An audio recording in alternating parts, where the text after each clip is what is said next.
Yo, what's up? Welcome back to another episode of the SWUS. Saturday's here. College football week 7. We got a ton of good matchups. I've had back-to-back terrible college football Saturdays, so hopefully we get this one turned around. If you're tailing, please bet responsibly. I've been having trouble in college football.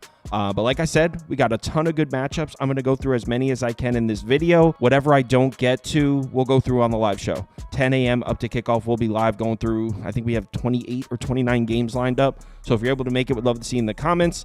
College Football Saturday, let's go. Welcome to the SWUS. The SWUS. SWUS. Hey, get the SWUS. Let's start out in the SEC. We got South Carolina on the road in Tuscaloosa for this one. Alabama laying 21.5 points at home here. Total sitting at 50.5. Let's take a look at the pie charts. According to this data, action's coming in heavily on the Alabama side.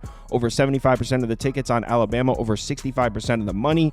But as I always say, take this data with a grain of salt. So let's run through this matchup real quick. We'll start with the South Carolina offense. And, I mean, it's been a struggle. 93rd in yards per play, 105th in success rate, 89th in PPA. They have connected on a few big plays through the air, which is why they're 54th in yards per pass attempt. But if you look at their other two passing metrics, 117th in success rate per dropback, 116th in effective pass. This has not been a consistent passing attack you can rely on at all. The problem with South Carolina's offense, and if you're a South Carolina fan, correct me if I'm wrong, but this dates back to last year too, they just cannot protect their quarterback. 134th in sack rate allowed, 129th in pressure rate, and like I said, it was the same thing last year. Spencer Rattler was running for his life at South Carolina last year, so how can Sellers develop as a thrower if he has no time to throw in the pocket in these SEC games? Last week against Ole Miss, this offense did literally nothing. Just 3 points, 36.8% success rate, 4.1 yards per play is terrible. Like I said, the passing attack is almost non-existent with the exception of a few big plays. In the 3 games Sellers has played in, just 161 yards passing per game, 33.1% success rate per dropback is not good. 7.7 yards per attempt. Like I said, they have connected on a couple big plays, but as a whole, Lenore Sellers and this South Carolina passing attack have not been good. And if you're thinking, oh, well, Kyle, South Carolina wants to run the ball, okay, I mean, that really hasn't been good either. In the 3 games that Sellers played in, 160 rushing yards per game, 4.07 yards per carry, just 36% success rate on the ground. So this really hasn't been an efficient rushing attack either. And now they're matched up against Alabama in Tuscaloosa. I know we just saw Georgia and Vanderbilt put up big numbers on this Alabama defense, but this is still one of the best defenses in the country. They're 13th in yards per play, 11th in success rate, 23rd in PPA. Their numbers against the pass, 13th in yards per pass attempt, 12th in success rate per dropback, 12th in effective pass. Even after those last 2 games, Alabama is still 6th in DFEI. So this is still considered one of the best defenses in the country. Yes, I'm aware the pass numbers look bad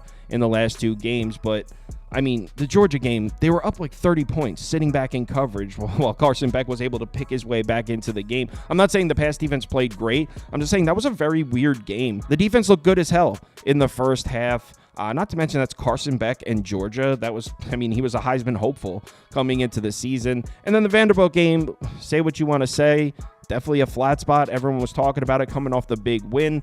Basically, what I'm trying to say here is I'm not selling my stock in this Alabama defense based on the last 2 weeks. And even in those last 2 weeks where they let up a big number on the scoreboard, no one was run the ball on Alabama. Just 123 rushing yards per game against Georgia and Vanderbilt. 3.08 yards per carry, 37% success rate. So the run defense still looked great in those 2 games. So even if you are trying to sell your stock in the Alabama pass defense, let's say you watch those 2 games and you're like, nah, Kyle, I don't trust this Alabama secondary. This pass rush is not as good as I thought it was. I can see that. I can see how you would have that stance. The thing is South Carolina with an unproven passing attack and a really bad pass protection, is that the team you expect to take advantage of it? So even if you don't think the Alabama pass defense is any good, you still have to admit that this is a good matchup for them. So as a whole, South Carolina should really struggle to score points in this game. But what about the other side? Let's talk about the Alabama offense. Obviously, this is an offense that wants to run the ball.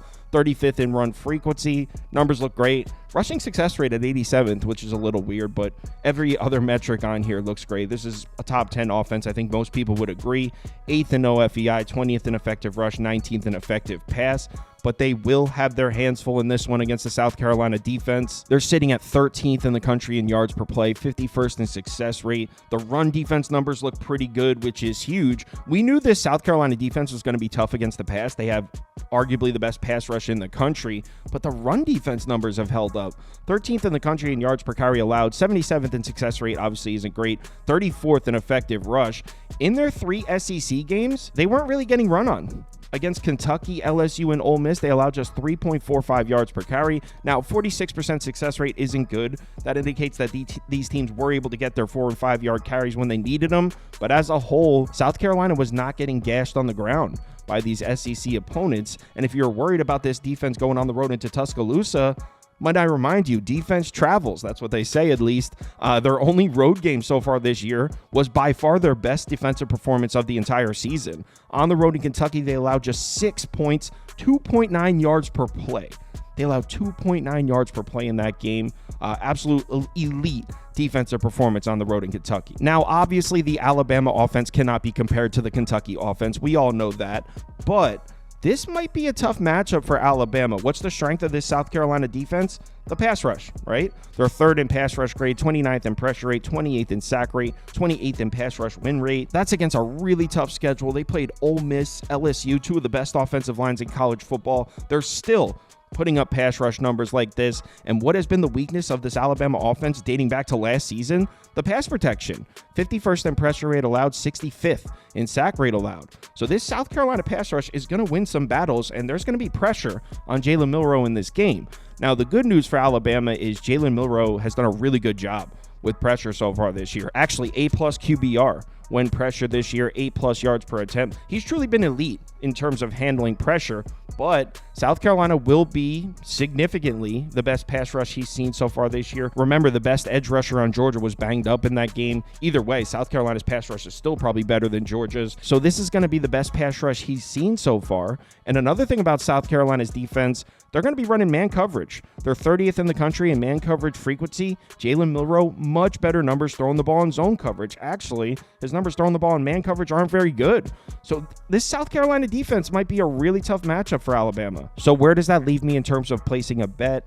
Well, I know a lot of people are expecting Alabama to bounce back after the Vanderbilt loss, right? I mean, I can't say I disagree with them, but I don't know if I like this matchup for the Alabama offense. I won't take South Carolina plus the points because I think that offense is really going to struggle to score on Alabama, but I don't trust the Alabama offense enough to cover a big number like this. So I think the play has to be the under at 50.5. Yes, South Carolina has run a quicker pace, which kind of sucks for the under, but I think we're going to see a lot of 3-and-outs from South Carolina.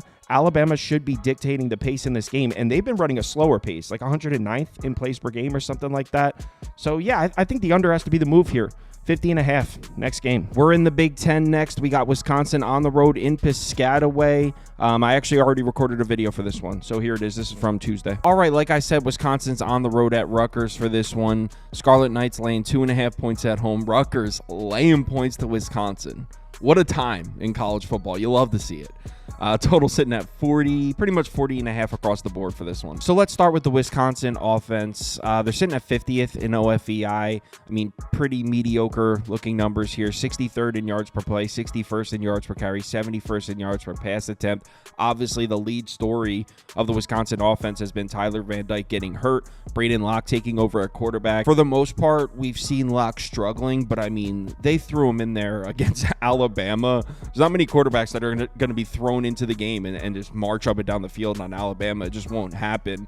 His main problem, though, this year has been dealing with pressure. Braden Locke has shown us that when he gets a clean pocket, he is capable of making throws. It's when pressure gets in his face is when he starts to struggle. So I guess it's good news that Rutgers hasn't really shown us much of a pass rush. Just 64th in the country in pressure rate, 115th in sack rate. They're sitting at 41st in pass rush grade, 14th in win rate is actually nice, but just 64th in pressure rate so far this year. And Wisconsin's offensive line has done a great job in pass protection so far this year. 18th in pressure rate allowed, 37th in sack rate, 6th in pass blocking grade. So maybe Braden Locke's going to have some time to throw in this one. I mean, we saw what happened last week when Braden Locke has time to throw. Against Purdue, Wisconsin had 361 yards passing, 11.3 yards per attempt, 56.3%.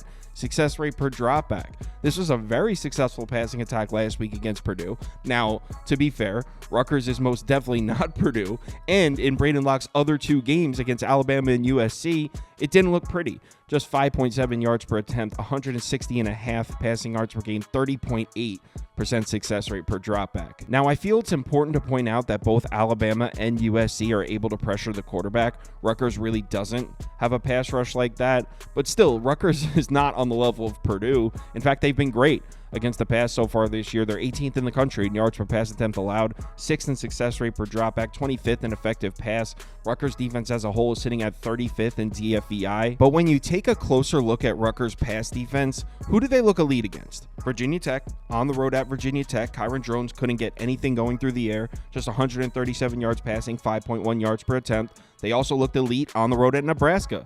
Raiola, just 164 yards passing. Well, that's Nebraska's team passing stats. 5.9 yards per attempt, just 22.7% success rate per dropback. So Rutgers pass defense looked elite against Kyron Drones of Virginia Tech and elite against Dylan Raiola in Nebraska. But at home against Washington, Will Rogers, they got carved up through the air. 314 yards, 8.5 yards per attempt, over a 47% success rate per dropback. Now, why do I think that's significant? Well, what do we know about Will Rogers and that Washington passing attack?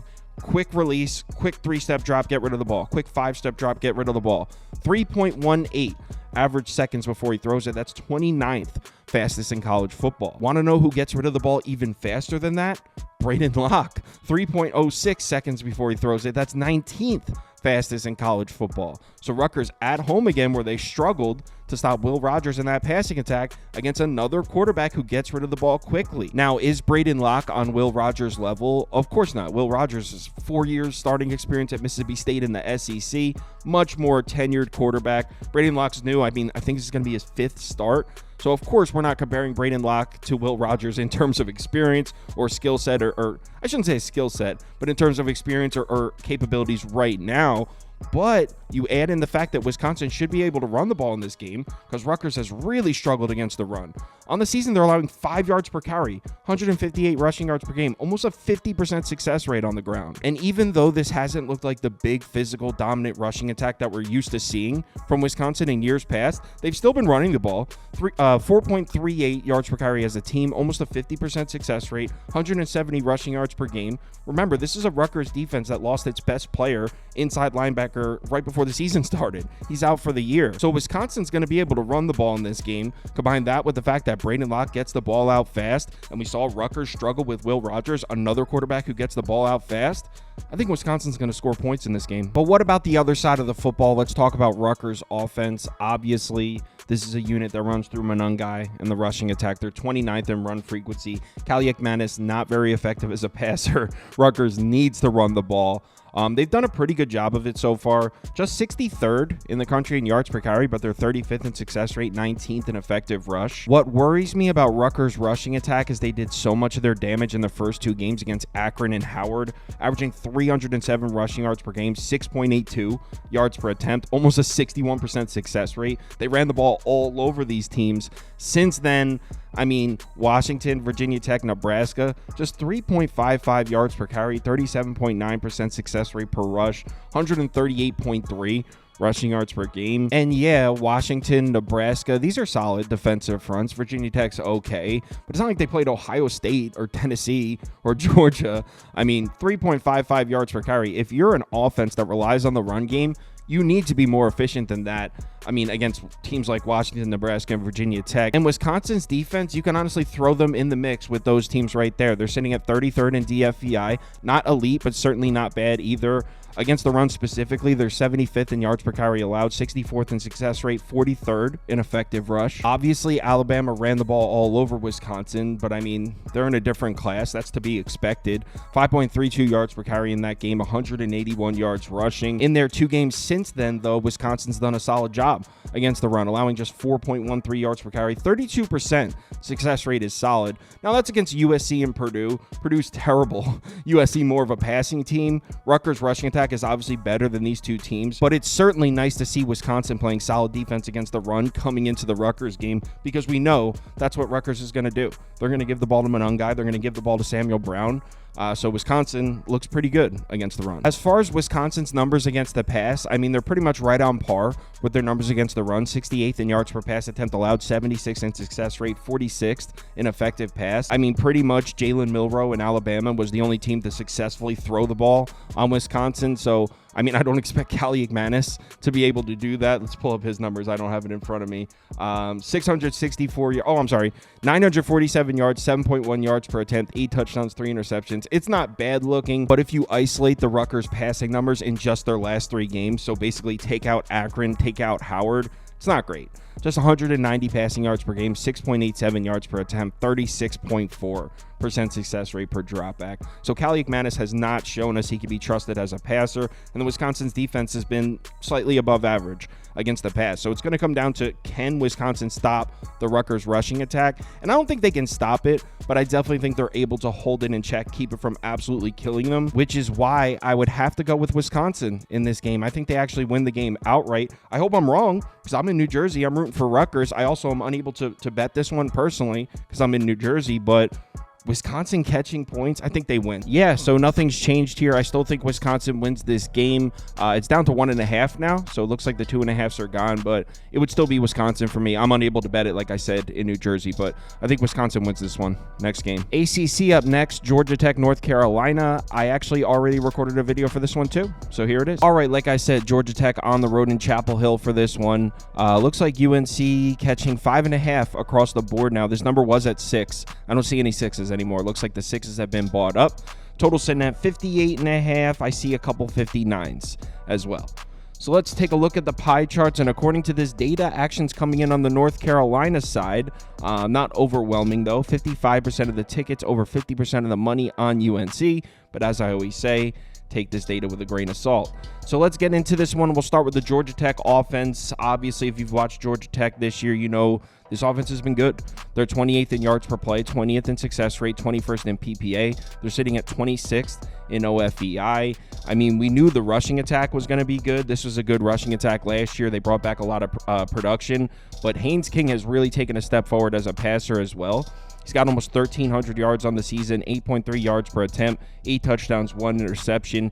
He's shown us that if you give him time to throw, he can kill you. His numbers from a clean pocket are lethal. We definitely do see a drop-off in production when he's pressured, which is obviously a concern. So our first question has to be, is North Carolina going to be able to pressure the passer here in this game? Well, Georgia Tech's offensive line has done a great job in pass protection. They're actually first in sack rate allowed, 21st in pressure rate allowed, 38th in pass blocking grade. And the North Carolina pass rush really hasn't been great. 70th in grade, 86th in sack rate, 87th in pass rush grade. This North Carolina team has really been struggling to defend the pass. In their last 3 games against James Madison, Duke, and Pittsburgh, they're allowing 326 passing yards per game, 8.87 yards per attempt, 40.3% success rate per dropback. Actually isn't that terrible, but no question this defense has been struggling to stop the passing attack. And you know what? They've actually been struggling to stop the run as well. They've been struggling, period, defensively. In those same last 3 games, they're allowing 183 rushing yards per game, 4.82 yards per attempt, 44.9% success rate per rush. As we know, Georgia Tech's rushing attack is very strong. They did have one bad performance on the road in Louisville. They could not get the run game going, just 2.65 yards per carry, but that's Louisville. It's one of the best defensive fronts in all of college football. That was a great run defense last year. They're one of the best defensive fronts in college football. They were a great run defense last year, brought back a lot of production. So look, they couldn't run the ball on the road at Louisville. Most teams aren't going to be able to run the ball on the road at Louisville. Georgia Tech's rushing numbers in their other 5 games are excellent.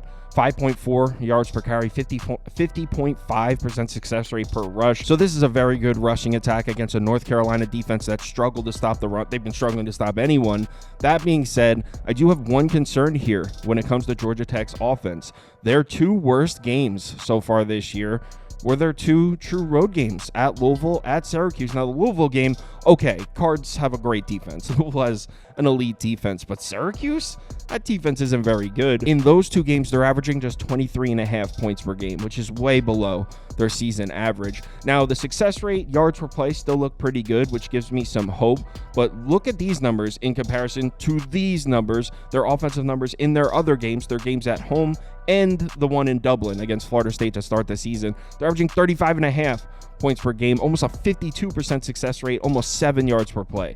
So no question, this Georgia Tech offense has looked elite except for their true road games, and this is a true road game, which is a little bit of a concern, but honestly, there's just not enough on paper to give me faith in this North Carolina defense. So take this information and do with it what you will. But what about the other side of the ball? What about the North Carolina offense? Well, obviously, the lead story, Max Johnson gets hurt, right? It's been a little bit of a quarterback carousel here. Not that the offensive numbers look terrible. I mean, they're 51st in yards per play, 68th in success rate, 74th in PPA. Rushing numbers look all right. 54th in yards per carry, 43rd in success rate, 34th in effective rush. Passing game's been a little inconsistent, hasn't been very reliable. Criswell is currently the starting quarterback. He's got 1,160 yards, 7.4 yards per attempt, 7 touchdowns, 3 picks, a D in big-time throw rate. Hasn't made a ton of big plays through the air. What concerns me about North Carolina offensively is they haven't really showed up in the big games.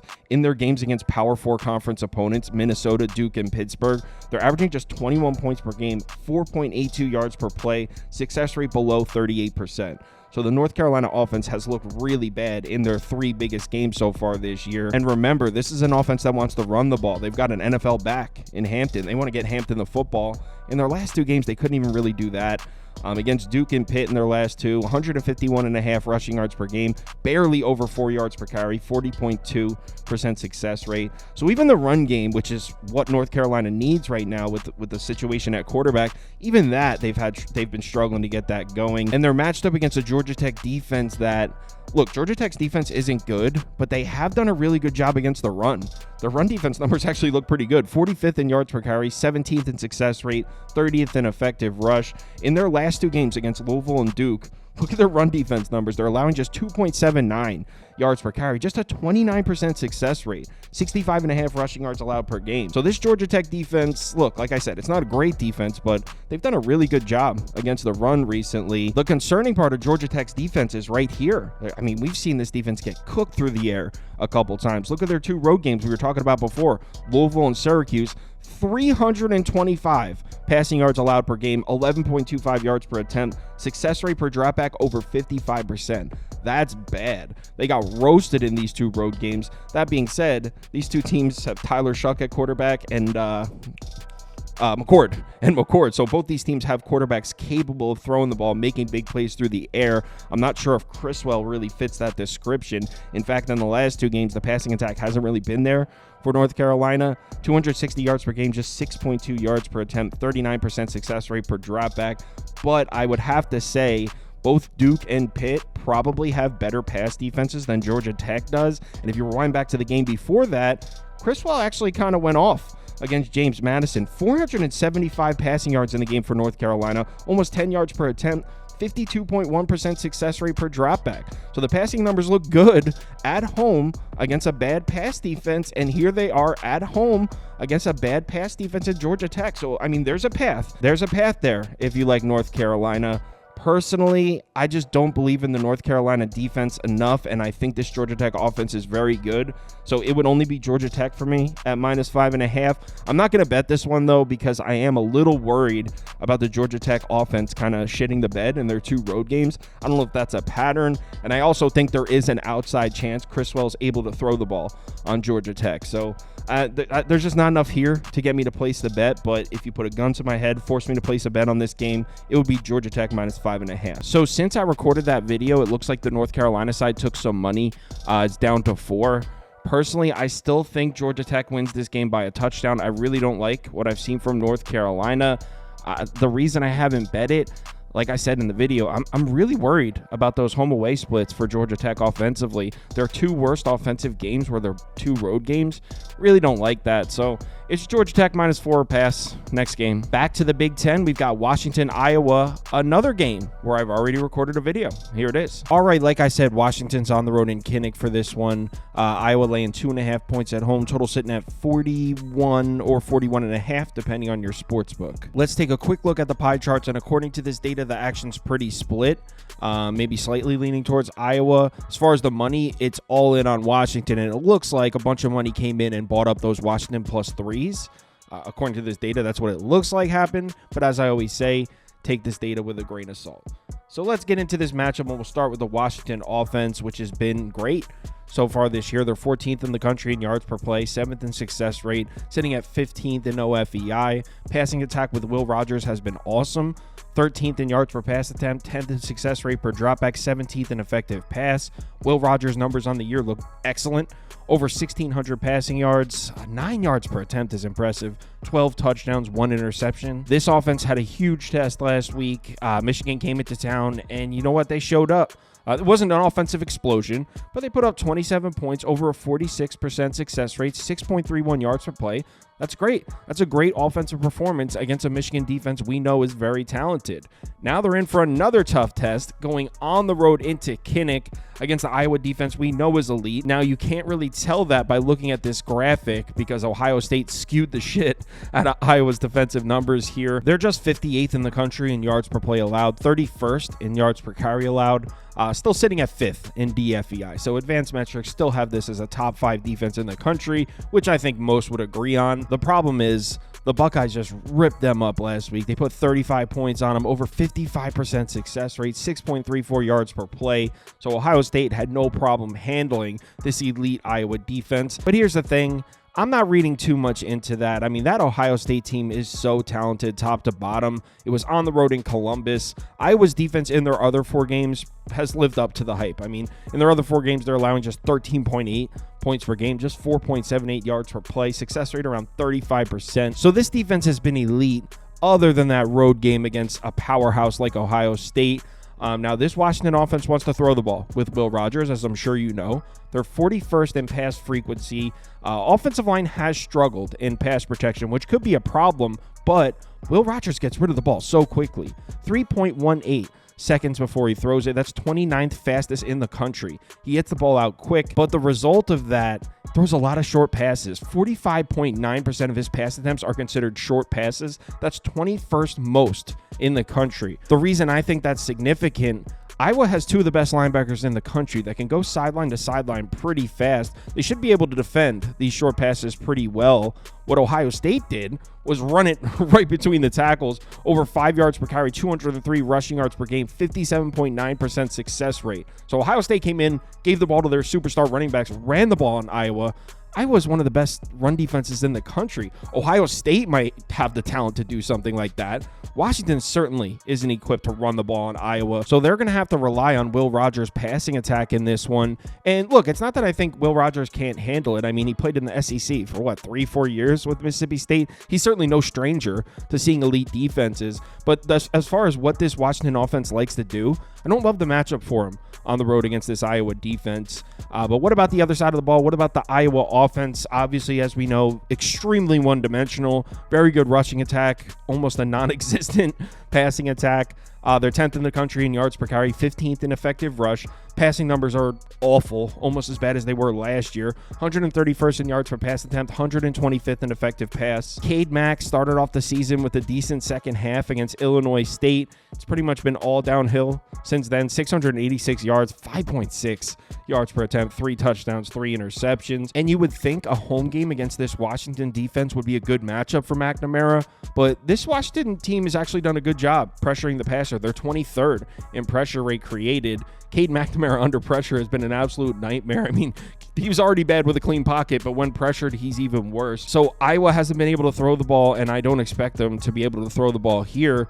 The good news for Iowa is they don't even really want to throw the ball. They want to give the ball to Caleb Johnson. Now, I know it wasn't really there last week on the road in Ohio State, just 4.3 yards per carry, 116 rushing yards in the game. Success rate all the way down at 22.7%, which means that 4.3 yards per carry, that's a little inflated based on a couple of runs. Caleb Johnson broke a couple of nice runs at the end there in garbage time, making the rushing numbers look better than they actually were. But the thing is, we know this Iowa rushing attack is dangerous. We've seen what Caleb Johnson can do in their first 4 games, almost 6 yards per carry as a team, over 250 rush yards per game. This is the team that went on the road into Minnesota and averaged over 6 yards per carry. And this Washington defense has been struggling to defend the run in their last 2 games against Rutgers and Michigan. So we're getting into Big Ten play here.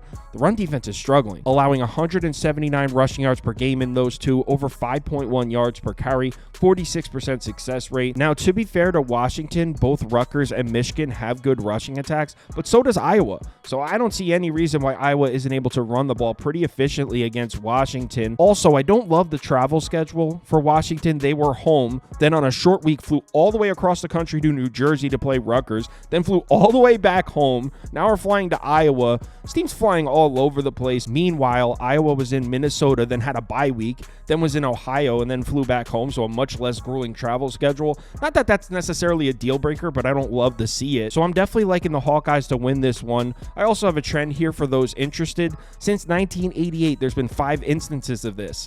Iowa as favorites coming off a 28-plus point loss, 5-0 straight up, 4-0-1 against the spread. I mean, we're talking about 35 years here. I'm not sure if this is notable at all. I thought it was interesting enough to include in the video. I'm on Iowa. Give me Iowa money line. I got it at minus 132, I believe, or I think minus 130, actually. Yeah, so nothing's changed here. I still like Iowa. I already bet this one. I got it at minus 135, I think. I don't think you can get the minus 135 anymore, but I'm looking. You could still get a minus 141 here. So the price has moved. It hasn't moved dramatically. You can also get a juiced Iowa minus 2.5. But as far as my opinion on the game, nothing's changed. Still like Iowa to win this one. Next, back to the ACC. We got Clemson on the road in Wake Forest. Looks like the Deacons are catching 20.5 points at home. Total sitting at 61.5. High total in this one. Let's take a look at the pie charts. And according to the data, action's coming in on the Wake Forest side. Over 55% of the tickets, over 60% of the money on the Demon Deacons. But like I always say, take this data with a grain of salt. So let's go through this matchup real quick. Obviously, if you've been paying attention to Clemson football this year, you know ever since the Georgia game, that offense has looked damn near unstoppable. They're 11th in the country in yards per play, 57th in success rate, 33rd in PPA. In their last 4 games since Georgia, they're averaging 48.5 points per game, 7.78 yards per play, 46.5% success rate. Looking like certainly one of the best offenses in college football. And they're matched up against the Wake Forest defense, which resembles a crime scene.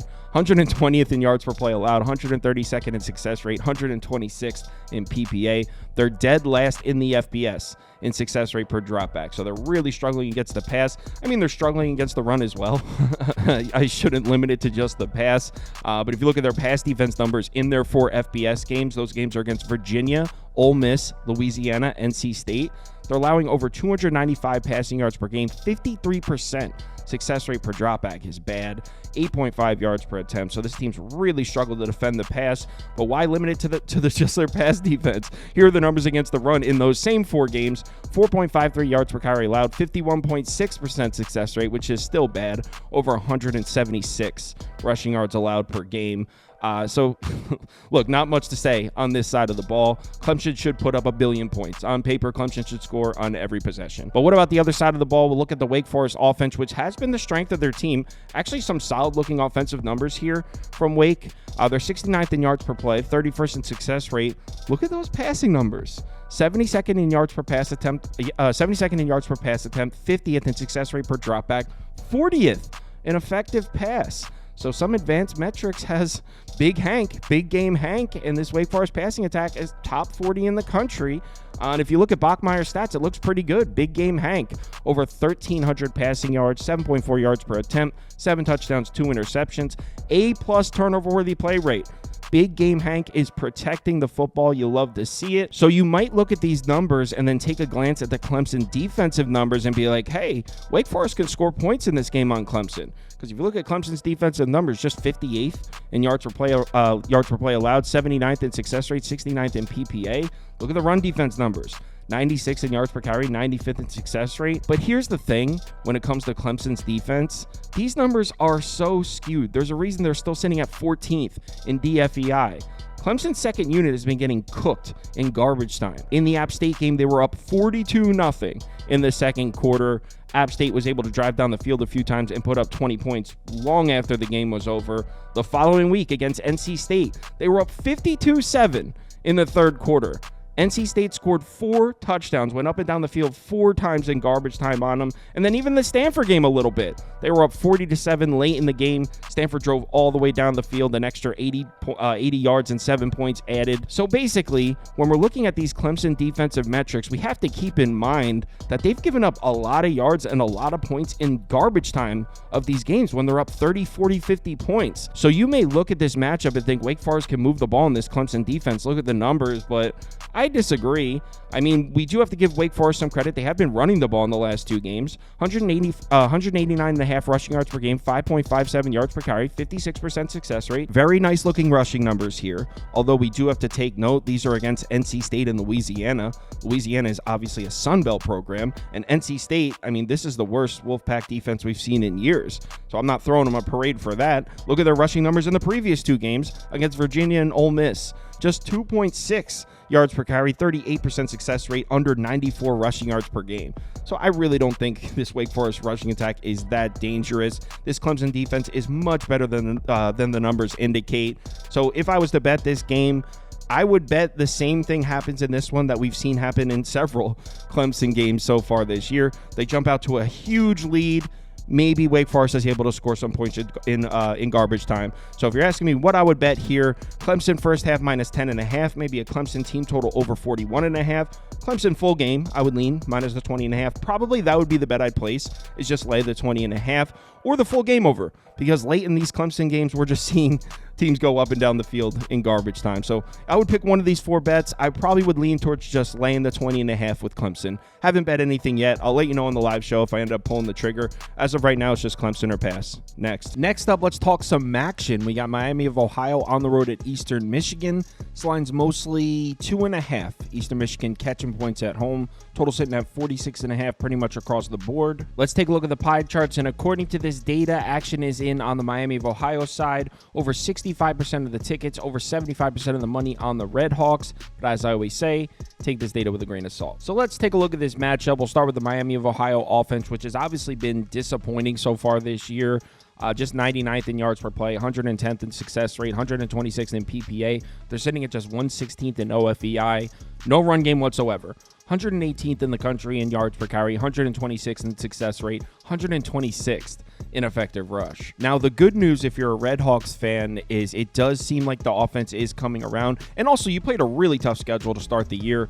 Their first 3 games were against Northwestern, Cincinnati, and Notre Dame. For a MAC program, that's an extremely difficult schedule, and it reflected in the offensive performance, averaging just 8.3 points per game, 4.77 yards per play. That's in those first 3 games. But in their last 2 games against UMass and Toledo, they're averaging 21.5 points per game. Still just 5.38 yards per play, 38.5% success rate. So it's still not great, but it's certainly much better than it looked the first few weeks of the season. And good news for Miami of Ohio, Gabbert seems to be coming around. He was looking, I mean, that passing offense looked so bad first 2 or 3 weeks there.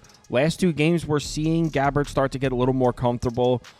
In those last 2 games, UMass and Toledo averaging over 238 passing yards per game. 6.8 yards per attempt isn't great, but success rate per dropback up over 46%. That looks pretty good. And he's matched up against an Eastern Michigan defense that, I mean, it struggles against the pass, to put it delicately. 129th in the country in yards per pass attempt allowed, 113th in success rate per dropback, 114th in effective pass. This is not a good pass defense at all. Their last 2 FBS games were against Jacksonville State and Kent State. Not exactly FBS powerhouses there. They still allowed 328 passing yards per game, 48% success rate per dropback, 10.7 yards per attempt in those 2 games. So Jacksonville State, well, actually Huff looks pretty good throwing the ball for Jacksonville State, but Kent State, in those 2 games, they got cooked through the air.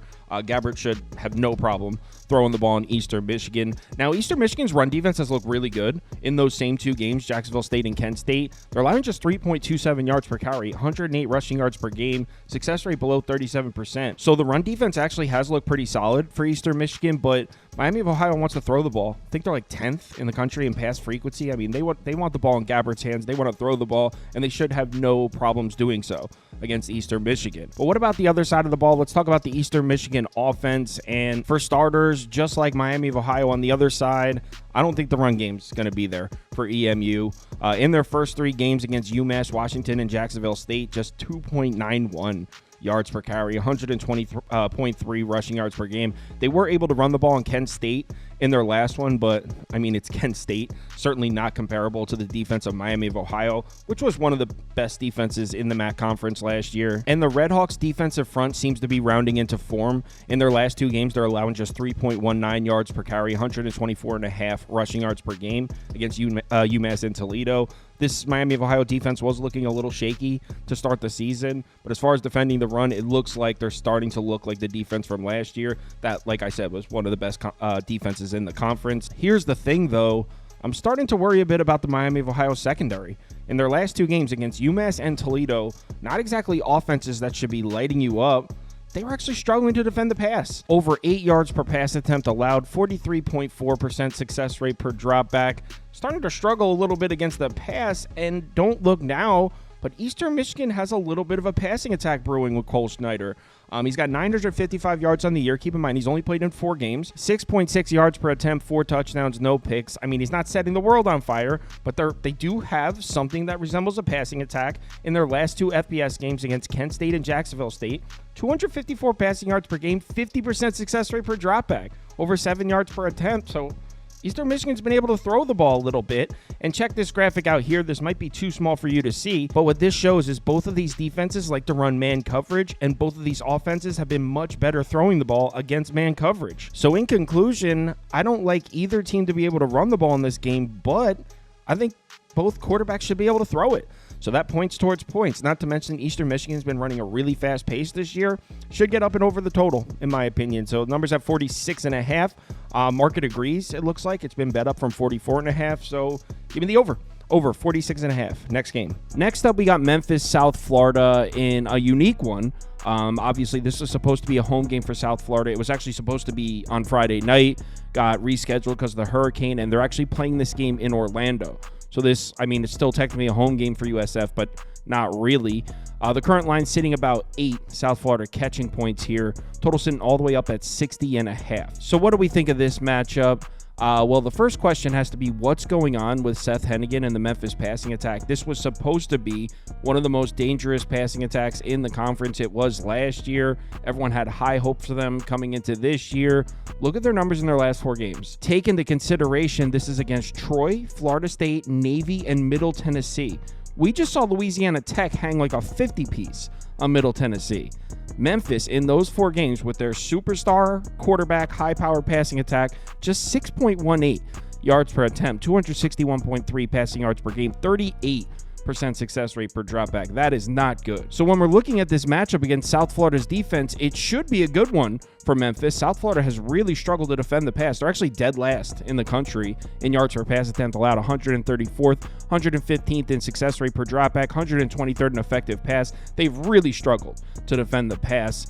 Look at their pass defense numbers in their last 3 games. They're allowing 377 passing yards per game, 12.73 yards per attempt, 55.8% success rate per dropback. So yeah, safe to say they are really struggling to defend the pass here. And okay, against Cam Ward in Miami, understandable. Tulane's got a freshman quarterback, even though he can sling it a little bit. Southern Miss, you're struggling to defend the pass against Southern Miss? It's kind of inexcusable. So on paper, Seth Hennigan in that Memphis passing attack should light this defense up. but I don't know how much faith I have in Seth Hennigan right now. We saw them struggling to move the ball in Middle Tennessee. That's one of the worst defenses in the country. So, I mean, who really knows what to expect on that side of the ball? On the other side, we got the South Florida offense, and this is another unit that's been a little bit disappointing. Entering the season, we expected this offense to be one of the better ones in the conference. Look at the passing numbers, just 120th in yards per pass attempt, 113th in success rate per dropback, 110th in effective pass. They have the quarterback they want, too. Byron Brown. It's not like there's a question mark at quarterback here. They have the guy they want playing quarterback. His numbers on the season, pretty underwhelming. Just 837 yards through the air, 6.3 yards per attempt, 2 touchdowns, no picks. Now, we may have to cut South Florida's offense and Byron Brown a little bit of slack here. They've played kind of a crazy schedule. They've played Alabama already. They've played Miami. They played Tulane, who definitely has an improved defense this year. So when we're looking at numbers like this, the offensive line numbers, 132nd in pressure rate allowed, 124th in sack rate. I mean, a lot of teams of South Florida's talent level are going to have bad pressure rate numbers against Miami's defensive front, against Alabama's defensive front. And like I said, even Tulane is improved in the defensive front. But it's still not a good sign to see that the Memphis pass rush has actually looked really good. 5th in pressure rate, 5th in sack rate. Now, by no means is this pass rush on the level of Alabama and Miami, but still, definitely don't love the look of that at all. Now, the story of this South Florida offense, because we were just talking about the Memphis offense and Seth Hennigan, right? What's going on with that? They're struggling to move the ball against Middle Tennessee. Okay, that's a mystery. But on the South Florida side, it's at least a little more explainable when you look at the schedule. Here are their numbers against Alabama, Miami, and Tulane. Obviously, 2 elite defenses and a Tulane defense that's improved. Just 13.7 points per game, 30.6% success rate, 4.17 yards per play. Terrible offensive numbers. But look at what this offense did when they finally saw a bad defense in Southern Miss. They hung 49 on them, almost 7 yards per play, 49.4% success rate. These are great numbers. So in the only FBS game where South Florida saw a bad defense, they looked fine. So maybe we can chalk some of South Florida's problems up to having a strong schedule to start the year. And playing this Memphis defense might be exactly what South Florida needs. Obviously, Memphis not a defensive program. They actually lost their defensive coordinator from last year. The numbers aren't terrible on the season, but they're certainly not good. 79th in yards per play, 64th in success rate, struggling a little bit against the run, struggling a little bit against the pass. They're sitting at 68th in DFEI. In their last 2 games, Memphis defense was struggling to make stops against Navy and Middle Tennessee. Now, to their credit, Middle Tennessee does have a good offense. They have a quarterback, and Navy's offense looks greatly improved this year, but still 31.5 points per game, 50.9% success rate, over 8 yards of play allowed against Navy and Middle Tennessee. If that's the case, South Florida should light them up. But here's the thing. Byron Brown might not even play in this game. He's listed as day-to-day. It's unsure if he's going to play. He got banged up in the Miami game. He played in the Tulane game, didn't 100% look right. We don't know his status. If Byron Brown doesn't play, I don't really know who the backup is for South Florida. If you know who the backup quarterback is, if you know anything about him, drop it in the comments. Hit us with some knowledge. I don't know who it is. If Byron Brown plays and he's healthy, I think South Florida definitely covers 8.5, and I would like to bet it. But you combine Byron Brown's injury status with the hurricane thing, they're playing in a new location. Seems like there's too many moving parts here. If he's going to be healthy and good to go, I want to be on South Florida +8, +8.5. But as of right now, South Florida or pass. Next. Big 12 matchup up next. Cincinnati UCF at the Bounce House. And they just announced this game is going to kick off as scheduled, 3:30 p.m. Eastern time. This is another one where they were unsure about it because of the hurricane, but they just announced it. So 3:30 p.m. kicking off as scheduled. UCF laying 3.5 points at home, total sitting at 58.5 for this one. Let's take a quick look at the pie charts, and according to this data, tickets coming in slightly leaning towards Central Florida, about 60%. Money leaning towards the Cincinnati side, just over 60% of the money. But as I always say, take this data with a grain of salt. Obviously, these two teams are no strangers to each other. They both came from the American Athletic Conference over to the Big 12 together, so they've played every year for a while now. UCF's taken twice in a row, but as a whole, it's been pretty back and forth. Cincinnati's 3-2 in the last 5, 3-2 against the spread in the last 5. So what do we think of this year's matchup? Well, Cincinnati's offense, surprisingly good.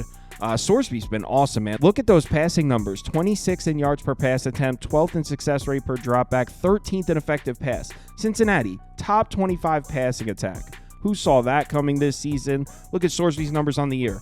almost 1,500 yards passing, over 9 yards per attempt, 12 touchdowns, 1 interception. He's truly been excellent so far this year, and this should be a nice matchup for him because he's up against a UCF defense that can't stop anybody through the air. They're 90th in the country in yards per pass attempt allowed, 109th in success rate per dropback, 63rd in effective pass. I personally thought that UCF pass rush was going to be improved this year, and it's looking like I was wrong. Sorsby should have plenty of time to throw in this one.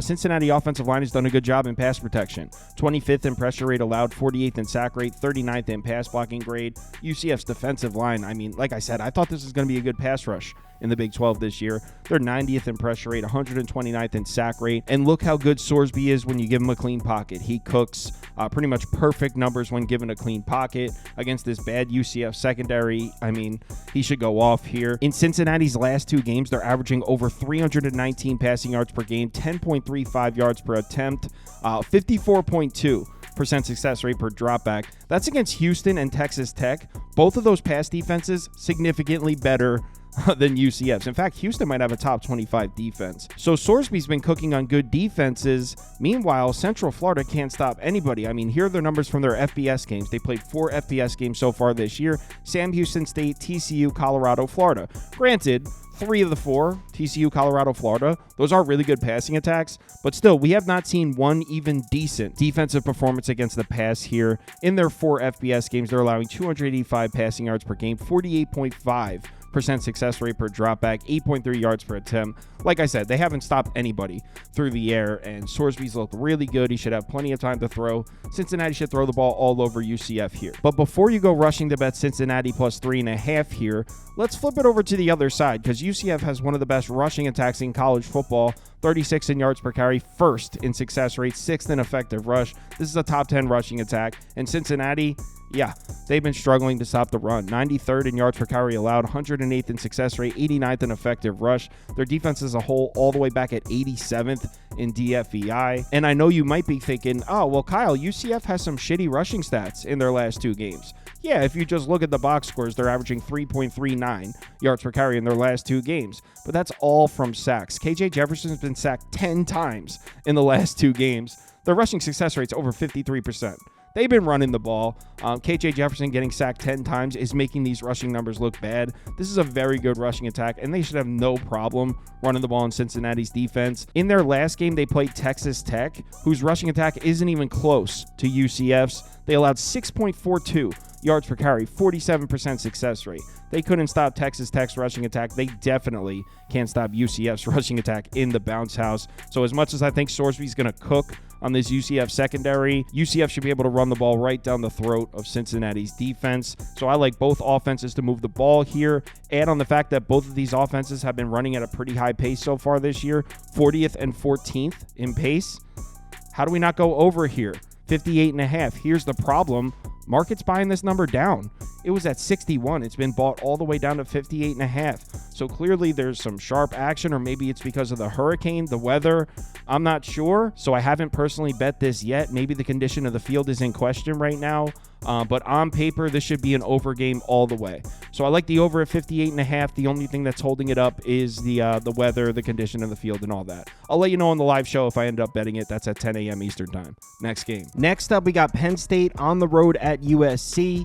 Already recorded a video on this one. Here it is right here. All right, finally, we see this Penn State team tested. They go on the road out to the West Coast. USC catching 5.5. I do see a 4.5. I see a 5. For the most part, this line's at 5.5, though. USC home dogs. Total sitting at 47.5 or 48, depending on your sports book. So let's get into this matchup. We'll start with the Penn State offense. Obviously, this is an offense that wants to run the ball. They're 12th in run frequency so far this year. Now, that could partially be a result of being up 20 points on the scoreboard for a lot this year. They haven't played the strongest of schedules.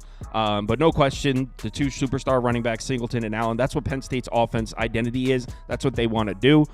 Their offense has great numbers across the board here. 9th in yards per play, 4th in success rate, 12th in PPA. Great rushing numbers, great passing numbers. They're currently sitting at 9th in OFEI. Drew Aller's been next to perfect. Over 1,100 yards through the air, 10.7 yards per attempt, 9 touchdowns, 1 interception.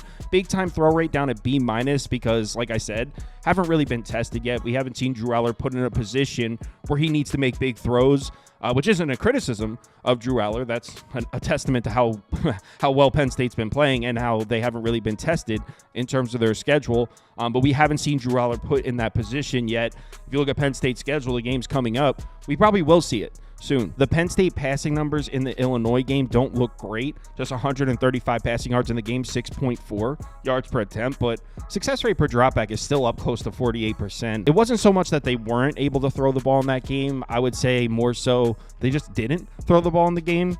They did win the game by 2 touchdowns. It was close for a second, but if you watched it, Penn State was in control start to finish. Altmaier couldn't do anything against that Penn State defense. And if you look at the Penn State passing numbers on the year, look at the other 4 games not against Illinois. Over 271 yards per game, 11.6 yards per attempt, 56.8% success rate per dropback. So this passing attack has been very efficient all year. Not reading too much into the Illinois game where they still won by 2 touchdowns. So how do they match up against USC's defense? Well, this USC team is almost the complete opposite of Penn State in terms of they've definitely been tested. USC's been through the gauntlet. If you compare these two teams' strength of schedule, it's crazy. I mean, USC's played at Minnesota, at Michigan, LSU, even Wisconsin. I mean, Penn State's playing Bowling Green. So, yeah, USC's definitely been through the gauntlet. And you know what? Props to the USC defense because they look pretty good. Way better than the defense we saw from USC last year. They're sitting at 56 in effective rush, 20th in effective pass, 23rd in DFEI. Kind of tough to get a feel for them, though, because we've seen such extremes in the LSU and Minnesota games. 8.45 yards per pass attempt against this USC defense. Almost a 58% success rate per dropback. So the pass defense looked bad in the LSU and Minnesota games. But look at their numbers in the other 3 games against Wisconsin, Michigan, and Utah State. Just 105 passing yards allowed per game, 4.47 yards per attempt, 26.6% success rate per dropback. So in their other 3 games, this pass defense has looked elite, like beyond elite. Those are excellent numbers against the pass. So it's really just those 2 games against LSU and Minnesota where they struggled. Neither of those 2 games were home games for USC. And you know what? That's another thing to take note of. USC's been everywhere. Neutral site game against LSU. They went to Michigan. They went to the Big House. They went to Minnesota. USC's been everywhere. The only road game that Penn State has played so far is the opener in Morgantown against West Virginia. That was over a month ago, and West Virginia looks terrible. I mean, they are looking nothing like the football team we expected them to be. Not that Penn State doesn't deserve credit for that win. Of course they do. It was an impressive win, and it stayed under the total, which was all I cared about. But that was over a month ago against a West Virginia team we're now learning is pretty bad. It's also a lightning delay. That game got held up like 4 hours. Whatever. Regardless, I still stand by the fact that this Penn State team, not very tested. So in addition to the dramatic differences in strength of schedule, you also have to factor in that USC's been traveling all over the place, and Penn State's been sitting at home playing bad teams. Not a criticism of Penn State, just pointing it out. Now, Penn State's offensive line should definitely have the advantage in the trenches here. Here are the numbers from USC's defensive line. If you look at the numbers from Penn State's offensive line, much better.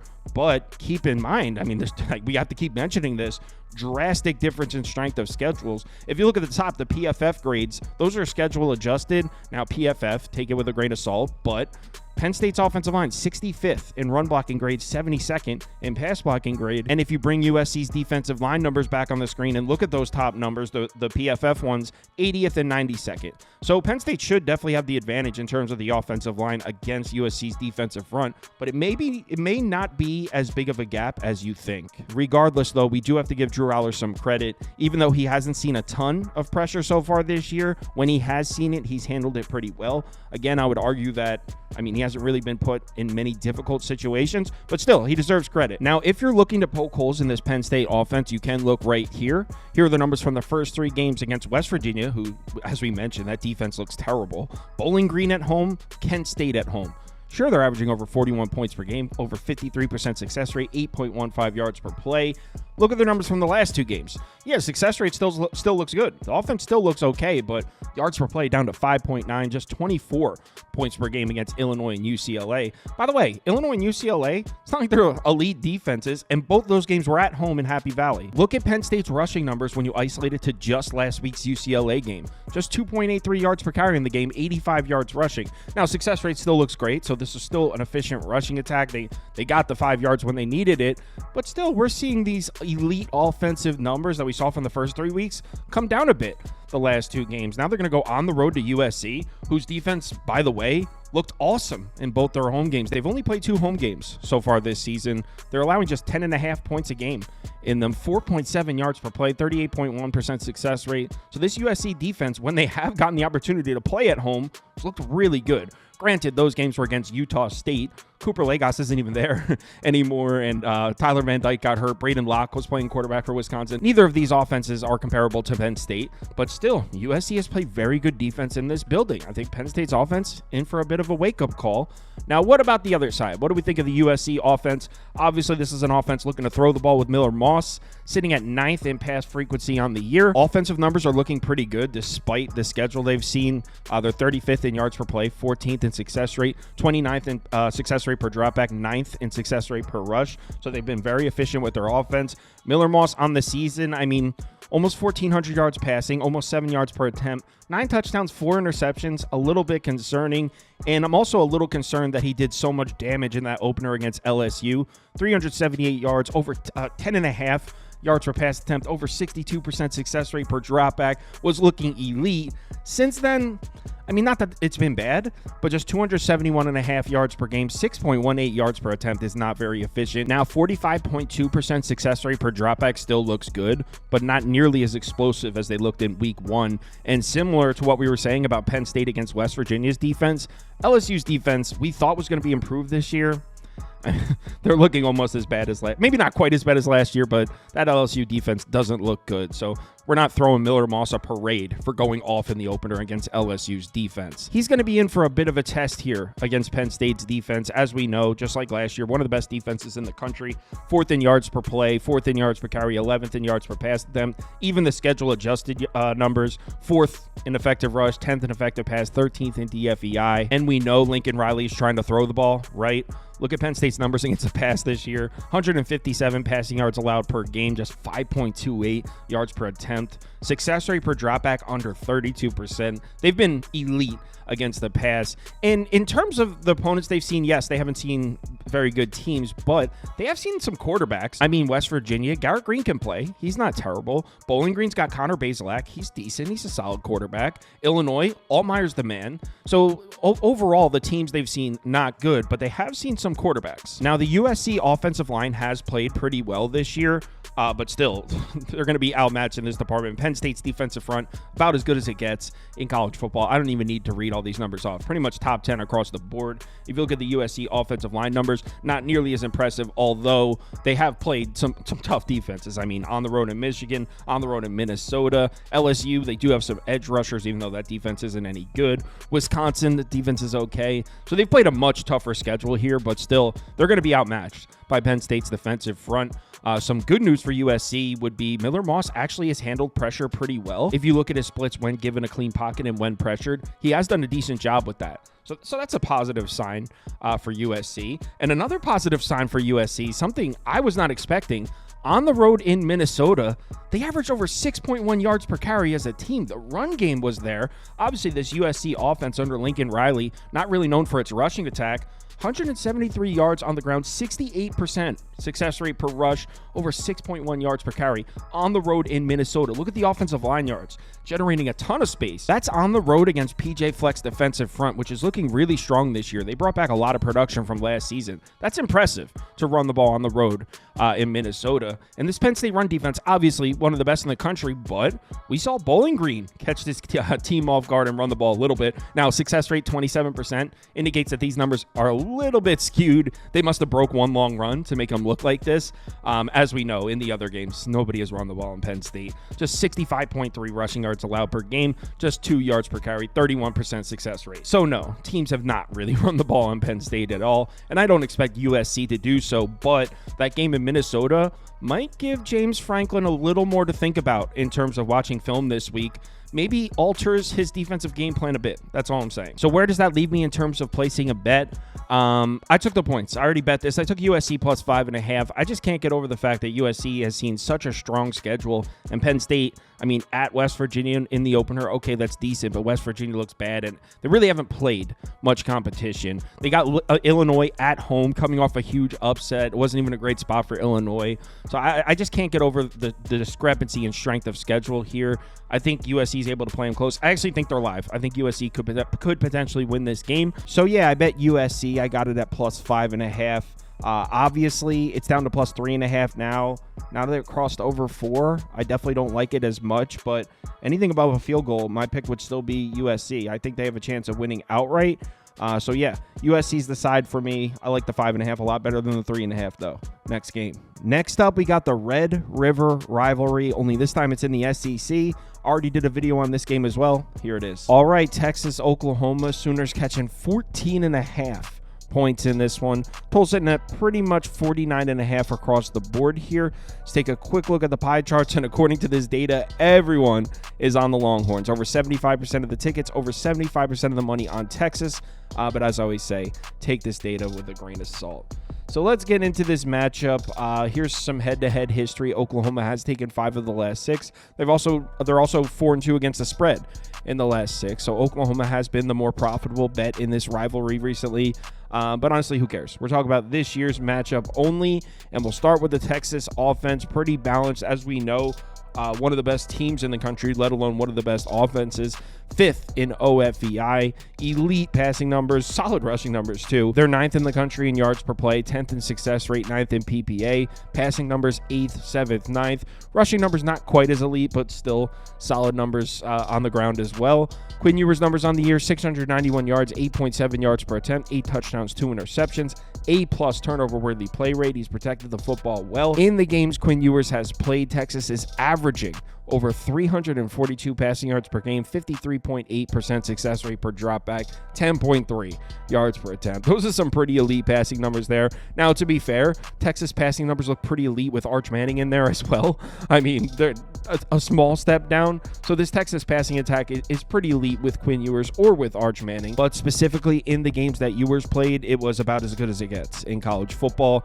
Now, they should have their hands full in this one. This Oklahoma defense is very good, although the pass defense has looked a little shaky last couple of games. First 3 games, elite numbers here, just 6.53 yards per attempt allowed, 187 passing yards per game allowed, 41.4% success rate per dropback. Last 2 games against Auburn and Tennessee, they're allowing 9.9 yards per pass attempt, 40.5% success rate per dropback. So, I mean, the success rate is about the same. In fact, it's a little better. 9.9 yards per attempt is a little bit concerning. Tennessee, okay, Nico can make some big plays, but Auburn shouldn't be allowing 9.9 yards per attempt to the likes of Auburn, especially now because you got to play Quinn Ewers in this high-powered Texas passing attack. Here are Oklahoma's defensive numbers on the season, and you could see at the bottom those last 2 games kind of skewing the pass defense numbers here for Oklahoma. 83rd in the country in yards per pass attempt allowed, 85th in success rate per dropback, still sitting at 11th in DFEI, and that's because this defensive front 7 is really good. I mean, look at their run defense numbers: 8th in yards per carry allowed, 6th in success rate, 6th in effective rush. Oklahoma's played a pretty tough schedule so far this year, so to be sitting at 8th in the country in yards per carry allowed, 6th in success rate against the run, it's really impressive. This is a very good run defense. Also, they have a pass rush. If you look at the right side of this graphic, 7th in sack rate, 39th in pressure rate. Problem is, Texas offensive line has been elite in terms of pass protection, one of the best in college football. In fact, I'd probably put them in the conversation with Georgia and LSU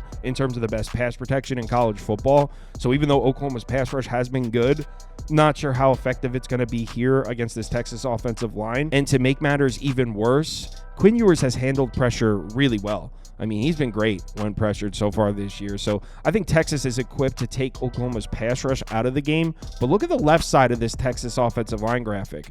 Not creating a ton of space in the run game. And when we were looking at Texas offensive stats before, passing numbers looked elite. Rushing numbers, not so much. On the season, the rushing numbers look pretty good. They are averaging 5 yards per carry, 51.6% success rate. These are solid numbers. But if you look at their schedule, I mean, Michigan's really the only respectable run defense they've seen. Colorado State is okay, I guess. I mean, UTSA looks bad. Louisiana Monroe actually having a good season, but I mean, not in the same conversation as these SEC schools. Mississippi State is terrible defensively. So, I mean, they've really only seen one legitimate defense in terms of stopping the run. And I'd argue that even Michigan is not on Oklahoma's level in terms of stopping the run. I mean, Oklahoma has one of the best run defenses in college football, 2.64 yards per carry allowed, just 105.6 rushing yards per game allowed. And like I said, it's not like they've played nobody. I mean, Houston's offense sucks. Tulane's got a decent offense. Tennessee, at Auburn. I mean, they've played some teams. It's not like they've been playing nobody. This Oklahoma defensive front seven is very good, and I actually think they are equipped to take the run away from Texas. The struggle for Oklahoma is, can they stop Quinn Ewers and the passing attack? That's going to be the problem for Oklahoma, but I think taking away the run should help with that. But now we get to the other side of the ball and take a look at the Oklahoma offense, and I mean, it's bad. 115th in the country in yards per play, 127th in success rate, 120th in PPA. I mean, they're still sitting at 45th in OFEI, 25th in effective rush, and you're wondering how that's possible. They've kind of been through the gauntlet in terms of defenses they've seen. Yeah, Houston's offense is terrible, and we're not going to give Oklahoma's defense any credit for shutting down the Houston offense, but the Houston defense is good. Houston's looked so bad offensively that people aren't even realizing that that's a top 25 defense. I mean, that defense just went on the road into TCU and held that until TCU to 19 points. Pretty sure the highest scoring team in college football held them to 19 points, won the game outright. This Houston defense is official. They saw Tennessee at Auburn. Tulane's defensive front is even greatly improved this year. So if we're talking about the Oklahoma offense, and look, it's bad. I'm not making excuses for them. I'm just saying these advanced metrics still have Oklahoma as a decent offense because they played a lot of really tough defenses. That's all I'm saying. Obviously, as I'm sure you know, we saw a quarterback change here. Passing attack really wasn't working with Jackson Arnold. He started the first 4 games of the year, just 171.3 passing yards per game, 5.48 yards per attempt is bad. 33.1% success rate per dropback. No question, this passing attack was not working with Jackson Arnold. So is it working with Hawkins? I mean, he made some plays at the tail end of that Tennessee game and kind of in garbage time last week against Auburn. I mean, they won. He made some plays. I wouldn't say it was good. He averaged 10.7 yards per pass attempt, but just a 35.3 success rate per dropback. So that's not very good, but you know what? His first start, they won. They beat an Auburn team that isn't terrible. Auburn's not practical joke bad, so let's give him some credit. He's definitely going to have his hands full here, though, because Texas defensively is not a joke. They're actually second in the country in yards per play allowed, 7th in success rate, 2nd in PPA. Look at their numbers against the pass. 1st in yards per pass attempt allowed, 4th in success rate per dropback, 3rd in effective pass. Nobody's been able to throw the ball on this Texas defense so far this year. Pass rush numbers look great for Texas, 9th in pass rush grade, 12th in sack rate, 54th in pressure rate, so not generating a ton of consistent pressure, but when they do, they're getting the quarterback to the ground. So even though we have seen Hawkins make a few plays through the air, I don't think we can count on it being here against Texas. He should be in some trouble in terms of throwing the ball. Now, what about Oklahoma trying to run the ball here? I mean, it doesn't look great. Texas has played great defense against the run this year. They're allowing just 3.18 yards per carry, 36% success rate. Oklahoma on the ground, as I'm sure you've heard, has been pretty bad. Just 3.69 yards per carry as a team, 33.7% success rate on the ground. Not really what we're acclimated to seeing here from Oklahoma. I will say, though, and I mentioned this before, they've seen some really tough defenses. I mean, Houston, Tennessee, and Auburn, if you isolate those 3 games, just 2.6 yards per carry, 26% success rate, 81.3 rushing yards per game in those 3. In their other 2 games, they actually were able to run the ball. Tulane and Temple, almost 5 yards per carry, 201 rushing yards per game, 42.7% success rate. Now, I know Tulane and Temple, certainly not comparable to Texas. Texas belongs in a conversation with those other 3 defenses. But the reason I'm bringing this up, there's a consensus that Oklahoma has no run game whatsoever. That's not really the case. I mean, they've played 3 really tough defenses out of their 5 games. Again, I'm not making excuses for Oklahoma here. I'm just saying the raw data might be a little skewed based on the fact that they've played 3 top 25 defenses already. And we talked about how Hawkins is going to struggle to make plays through the air against this elite Texas pass defense. But what about on the ground? What about with his legs? Last week against a good Auburn defense, if you exclude the sacks, he lost 7 yards via sacks. 76 yards on the ground, 6.3 yards per carry, and a rushing touchdown. Texas last week against Mississippi State, if you exclude the stats, Van Buren was able to make plays with his legs, 33 yards and a rushing touchdown. I mean, we're grasping at straws here. I'm just saying, I don't think it's crazy to say Hawkins is able to make some plays with his legs here. So maybe there's a path to Oklahoma getting the run game going here. The question is that enough to take the 14.5 points? I'm not sure.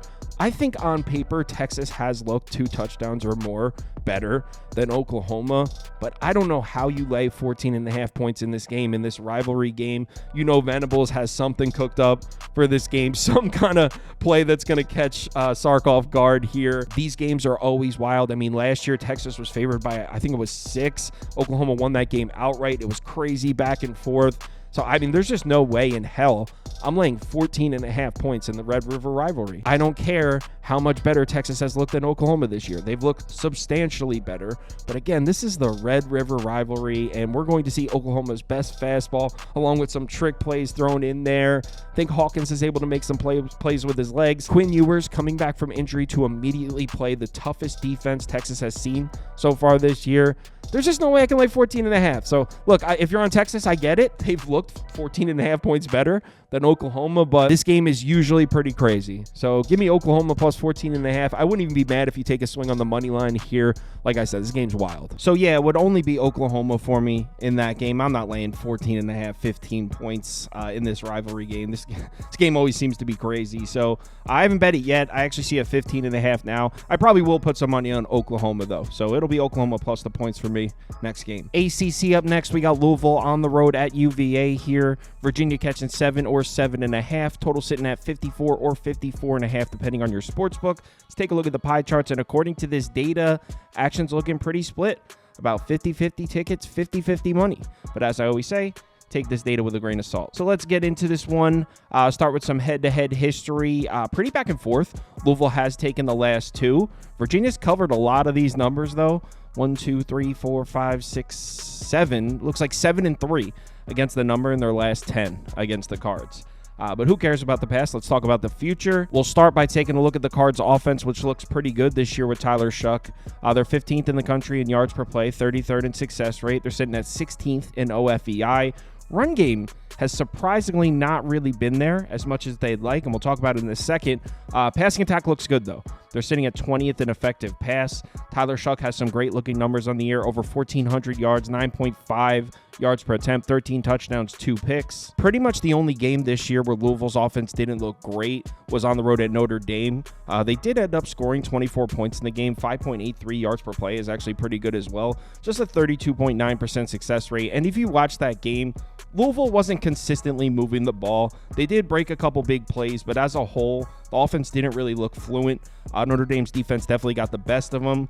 Like I said, though, the offenses look great in their other 3 FBS games. Jacksonville State, Georgia Tech, and SMU, averaging 35.7 points per game, almost a 50% success rate, 7.56 yards per play, looking great. What worries me a little bit is all 3 of these games were at home. Jacksonville State, Georgia Tech, SMU, all 3 at home. In fact, that Notre Dame game where they struggled, that was their only road game so far this year. So I really don't like the look of that. We haven't seen this Louisville offense look good on the road yet. Now they go on the road again. And look, Virginia's defense is certainly not Notre Dame's defense, but this is a pretty good unit this year. They're 37th in DFEI. They're definitely greatly improved from last year, especially in the defensive front. They've been playing great defense against the run. 13th in the country in yards per carry allowed. 65th in success rate, 33rd in effective rush. They have struggled a little bit against the pass. They did play a great defensive game against Billy Edwards Jr. in Maryland back in week 3. Just 6.1 yards per pass attempt allowed in that game, 38.6% success rate per dropback, which is solid because that Maryland passing offense has been pretty good. I'm a little bit worried about their pass defense in their other 3 FBS games, allowing over 9 yards per pass attempt. Success rate is below 40% per dropback, which indicates that there were some big plays that are inflating the numbers a little bit. But still, I mean, Coastal Wake Forest, Boston College, okay, Castellanos is the man, but the other two, that definitely worries me a little bit considering Tyler Shuck has looked really good for most of the season, pretty much every game except the Notre Dame game. Now, something we do have to give to Virginia, they've done a great job against the run.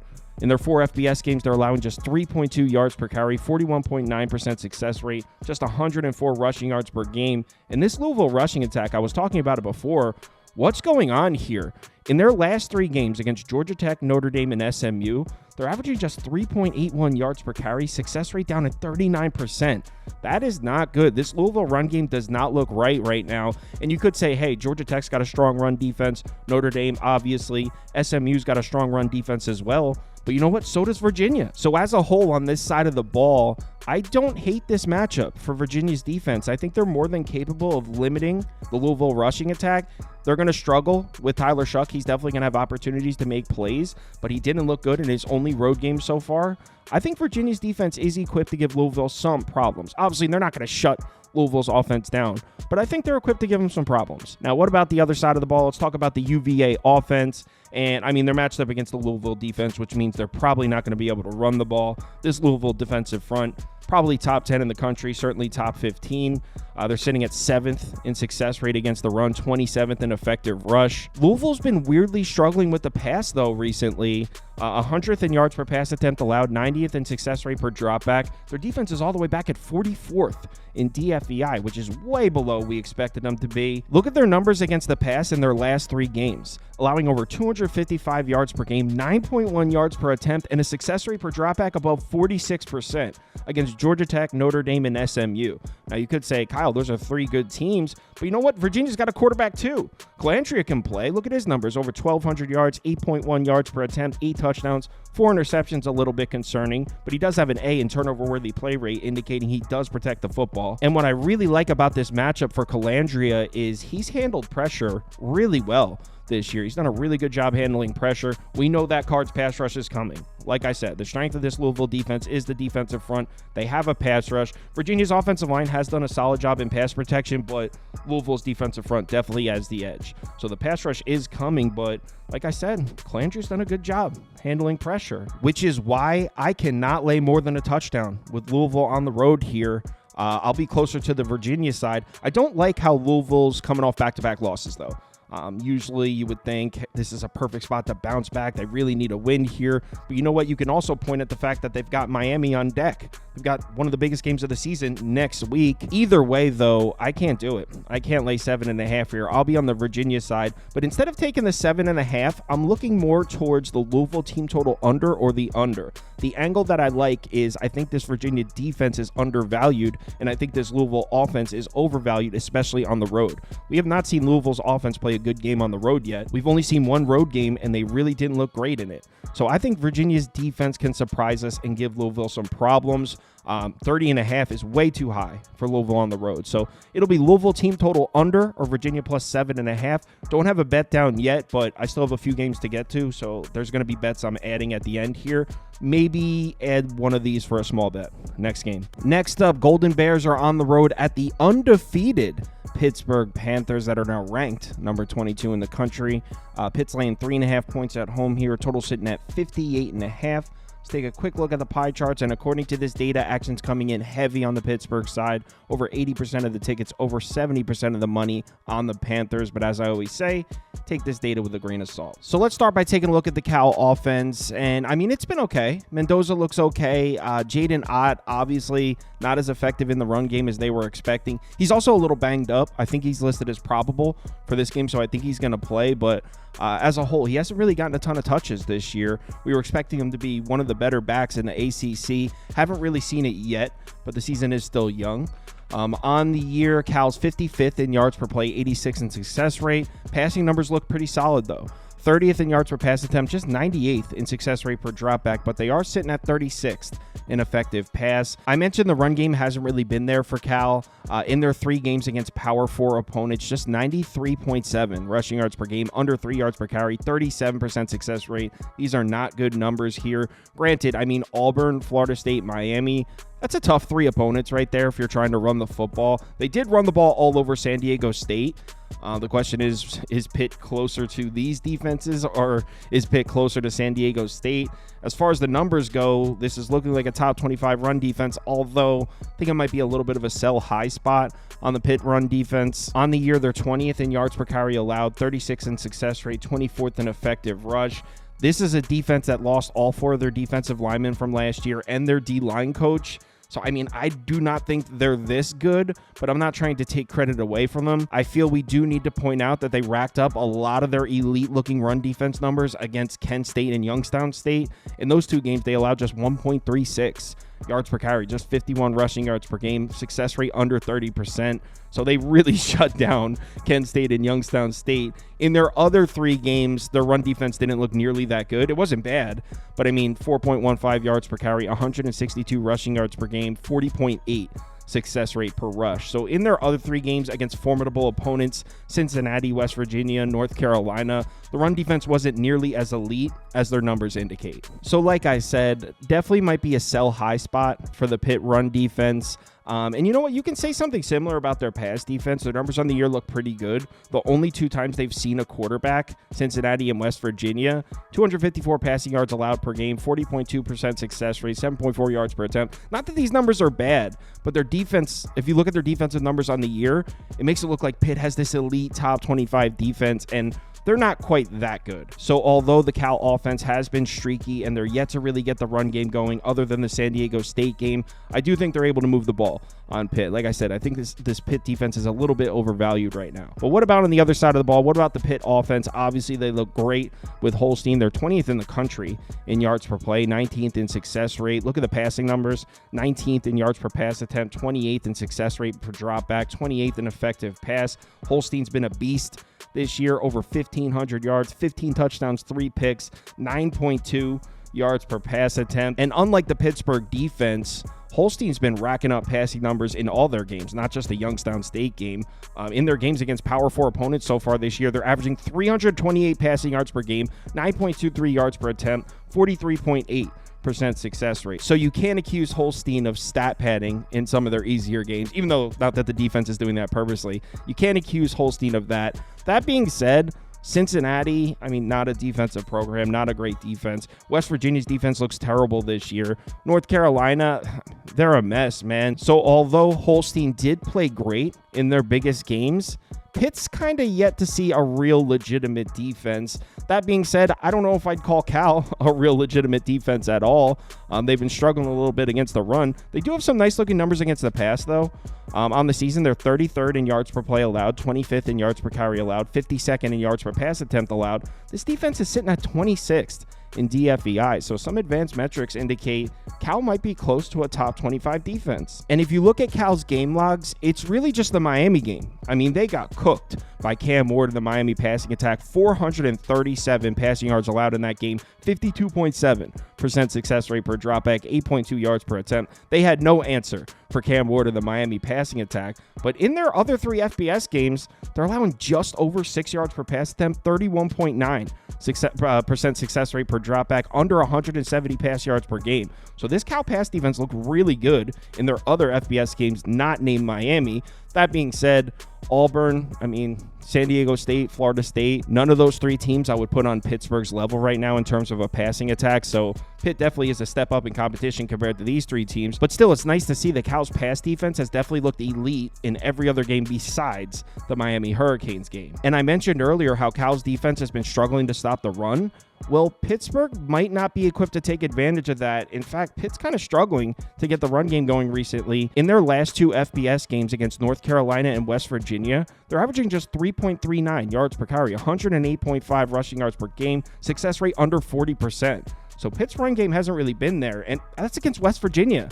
That defense isn't even good. So even though I don't have a lot of faith in the Cal run defense, I don't know if the run support's going to be there for Holstein in this one, which is why I lean towards Cal. A couple people in the Discord really like Cal at +3.5. I tend to agree with them. I think it's a perfect spot to sell high on Pitt. Not that they don't deserve credit for how they played so far this year, but they're sitting at 5-0, and the truth is they could very easily be 3-2. A couple of those games came down to the wire, specifically the Cincinnati and West Virginia games. They could very easily be 3-2. And if the ball bounced the other way at the end of that game, if they had lost those two games, what kind of line are we looking at here? Certainly it's not more than a field goal. So I like Cal. Give me the Golden Bears plus 3.5 next game. MACtion up next. This is a big one too. This is a big game in the MAC. NIU on the road at Bowling Green here.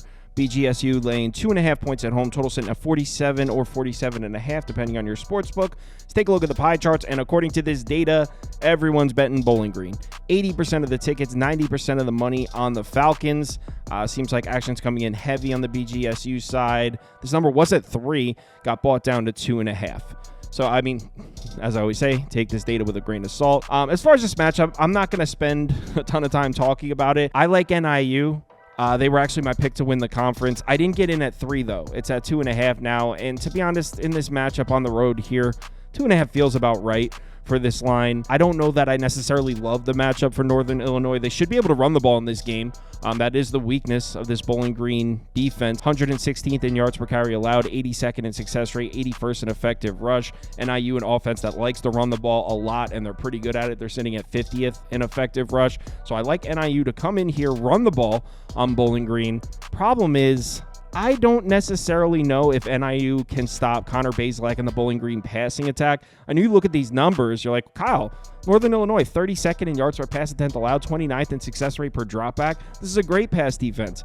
Yeah, it looks great. They haven't seen any quarterback. I mean, they haven't seen any opponents that can throw the ball yet. I mean, they played Notre Dame. Riley Leonard can't really throw the ball. So this Northern Illinois pass defense, I wouldn't say it's proven. Connor Bazelak looks pretty good this year, so I expect Bowling Green to be able to throw the ball in Northern Illinois. I like Northern Illinois. Haven't bet it yet. If I can get a 3, I'll bet it. So NIU, if I can get a 3. Next game. And the next game up is Stanford on the road at Notre Dame here. Irish laying 23 or 22.5, depending on your sportsbook. That number's down from 24. Could be because the news update that Ashton Daniels is probably playing in this game. Total sitting at 45 or 45.5. Let's take a look at the pie charts. And according to this data, action coming in about split, 50-50. Money coming in on the Stanford side, according to this data. As I always say, take it with a grain of salt. Here's another game that I'm not going to spend a ton of time talking about. I don't like this matchup for Notre Dame, though. Look, by no means am I going to sit here and tell you Stanford's going to go on the road into South Bend and move the ball on Notre Dame's defense. I'm not. I mean, Notre Dame's defense is elite. We've seen them play really good defense at home, so that's not what I'm saying. But if Daniels is healthy, and from what I'm reading, he is, he probably can make some plays in this game. He's like the broken play king. I mean, he's a really good athlete. He makes something out of nothing. Look, I'm not saying they're going to move the ball in Notre Dame, but don't be surprised if Ashton Daniels is able to make a couple plays using his legs or getting out of the pocket and making a throw. But look, the real reason I like the matchup for Stanford is on the other side of the ball. Obviously, as I'm sure you know, this Notre Dame offense is about as one-dimensional as it gets. They don't have a passing attack. They run the ball. That's about it. I mean, they're 6th in the country in yards per carry, 9th in effective rush, 32nd in the country in yards per carry, 51st in success rate. Look at their last 3 games. Their last 3 games were against Syracuse, Clemson, Virginia Tech. That's 3 legitimate opponents with legitimate offenses. In those 3 games, Stanford's run defense held them to 3.76 yards per carry, 36% success rate, just 104 rushing yards per game. This Stanford defense is playing the run really well right now. And look, again, kind of what I said on the other side. I'm not saying Stanford's going to go into South Bend and shut down the Notre Dame offense, but don't be surprised if Notre Dame is having trouble moving the chains here against this Stanford defense. Like I said before, the passing attack has not been there for Notre Dame, averaging just 171.6 passing yards per game, 6.24 yards per attempt, success rate per dropback under 39%. This hasn't been good. Riley Leonard hasn't done a good job throwing the football so far. If they're going to just come in, try to run the ball in Stanford, sure, they'll win the game, but I think Stanford can at least play them tough. So I'd go Stanford plus 23.5 here. The reason I haven't bet it is I'm a little worried about Ashton Daniels. I mean, it looks like he's going to play. How healthy is he? Is he hurt? I really don't know. It's tough to get information, but I think I might end up placing a bet on Stanford plus 23.5. I'll let you know on the live show what I end up doing, but I kind of like it. Next game. Next up, we got an SEC matchup. Florida on the road in Tennessee. Vols are laying 14.5 points at home. Total sitting at 56.5. I do see a couple 57s out there. Let's take a look at the pie charts. According to this data, action's coming in heavy on the Florida side. 55% of the tickets, over 65% of the money coming in on the Gators. So let's start by looking at some head-to-head history here. Florida has gotten the better of the Vols. They're actually 5-1 in their last 6 matchups against Tennessee, 5-1 against the spread as well. So Florida's definitely had the upper hand in this particular rivalry, but we're not interested in the past. We're talking about the matchup this year, and we'll start with the Tennessee offense against the Florida defense, and we're looking at a bit of a mismatch here.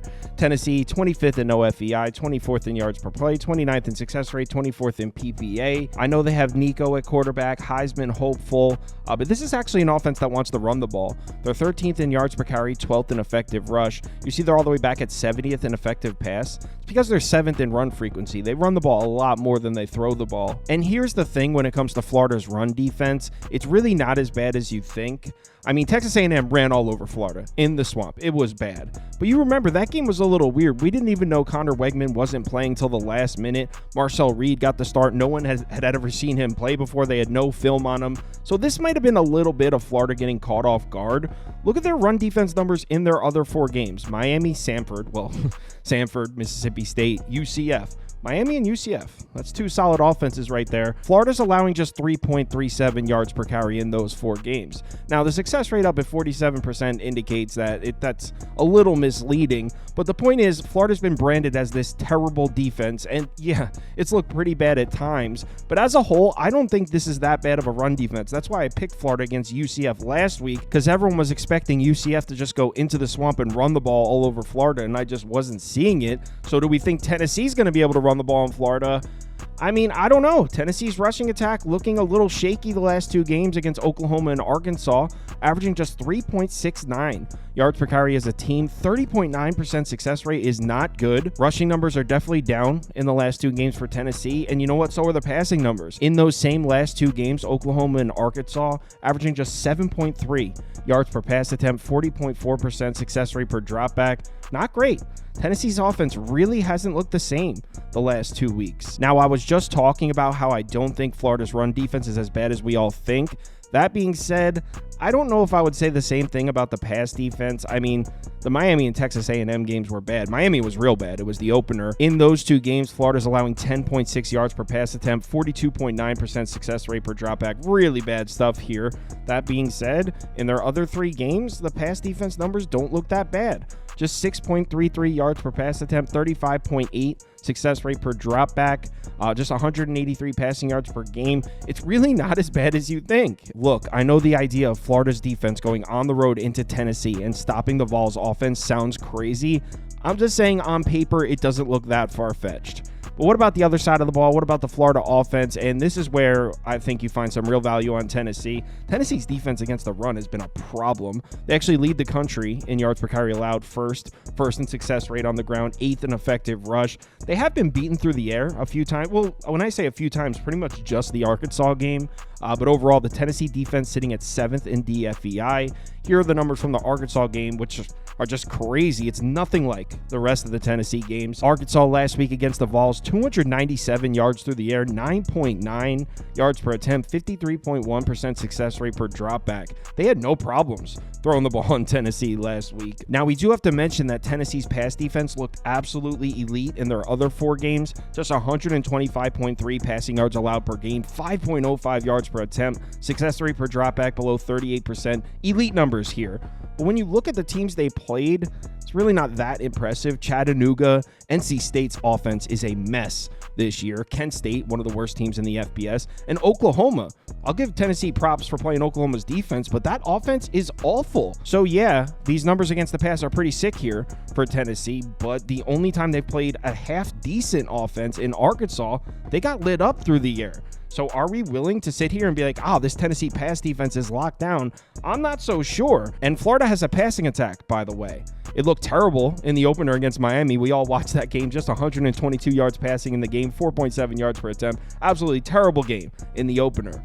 Look at the 4 games since then for Florida. Over 305 passing yards per game, 10.83 yards per attempt, 54.5% success rate per dropback. Granted, when you look at the opponents, Texas A&M's the only respectable name on there. Mississippi State has no defense. UCF, terrible pass defense. Samford, FCS program. So we do have to question the strength of competition here, but no question, Florida's had a passing attack. Since that Miami game, they've been throwing the ball, they've been putting up points, and the offensive line has done a great job in pass protection. They're actually 14th in the country in pressure rate allowed, 11th in sack rate allowed. So Graham Mertz or DJ Lagway, whoever it's going to be, I think it's going to be Mertz.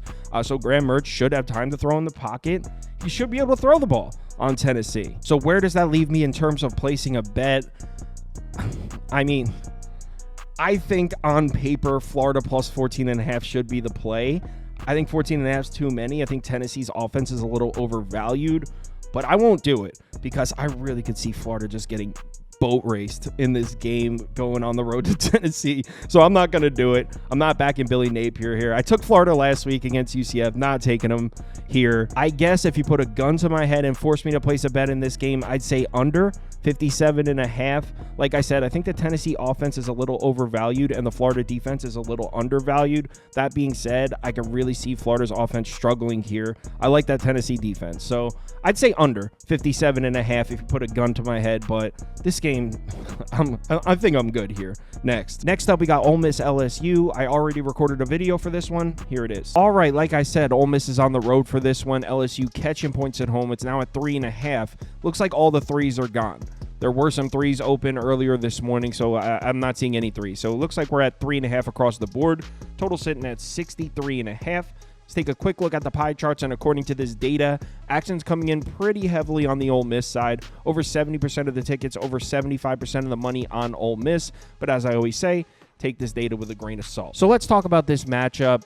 LSU has gotten the better of Ole Miss recently. They've won 6 of their last 8 matchups against the Rebels. Ole Miss did get them last year, though, in what was probably the most wild college football game of the year. 55-49 was the final score, and that's exactly indicative of what that game looked like, too. I mean, 2 high-powered offenses, not many defensive stops in the game, just shootout back and forth. It was wild. It was one of the most fun college football. I like defensive games personally. This one was crazy. It was so fun to watch. So 55-49 was the score last year. Ole Miss got the better of them, and based on how these teams look so far this year, looks like we're poised to see another similar football game. I mean, Ole Miss looking excellent offensively. 6th in OFEI, 4th in yards per play, 3rd in success rate. Passing attack, 3rd in yards per pass attempt, 2nd in success rate, 6th in effective pass. The run game hasn't quite been where they'd like it to be the last couple games. We'll talk about that in a second.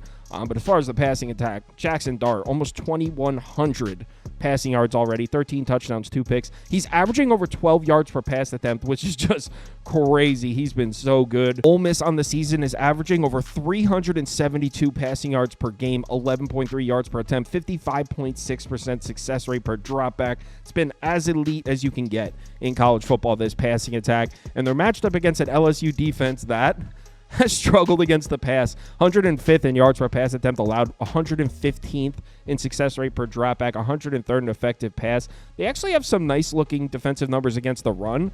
Could partially be because they've played a lot of teams that don't run the football, though. We'll talk about that in a second. But as far as their numbers against the pass, not looking good.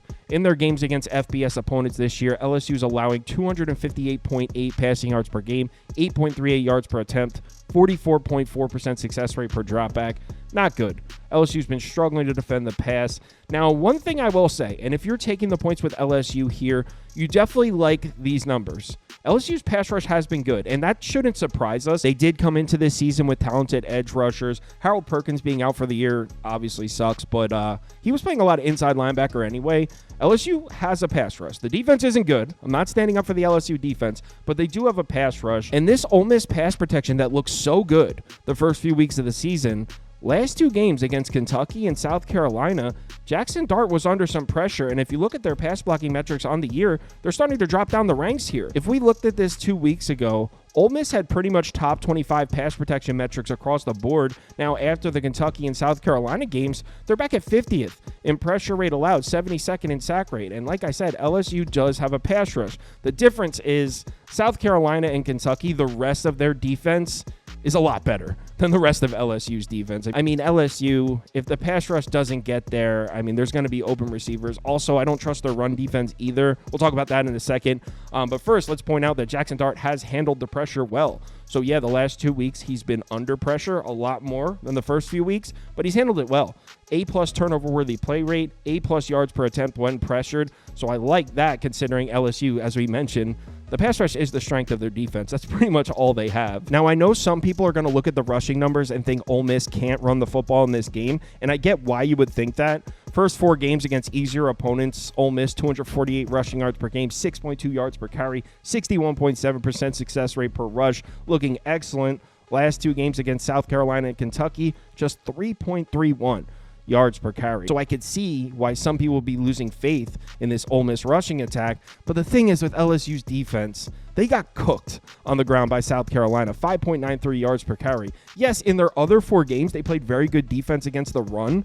USC, obviously not a team that runs the ball. Nichols, UCLA might have one of the worst offenses in the FBS, and South Alabama. So pardon me if I'm not sold on this LSU run defense because they shut down Nichols. They saw South Carolina, whose offense hasn't even been consistently good, and they ran all over them. They broke a couple huge plays in the run game. So, look, I don't think this LSU defense is very good. They do have a pass rush, and maybe they are able to create some pressure on Jackson Dart. But I think Ole Miss is going to be able to run the ball. I think that there's going to be open receivers. I expect Ole Miss offensively to explode here. And to be honest, I think that Kentucky game was a little bit of a hiccup. I think we're going to see Ole Miss start to roll the second half of this season. They're going to start looking like the Ole Miss offense we expected to see. So I like the matchup for Mississippi on offense. But what about the other side? What about the LSU offense? Obviously, this is the strength of the team, has been for several years. 12th in pass frequency, 51st in pace, looking similar to what we saw last year with Brian Kelly.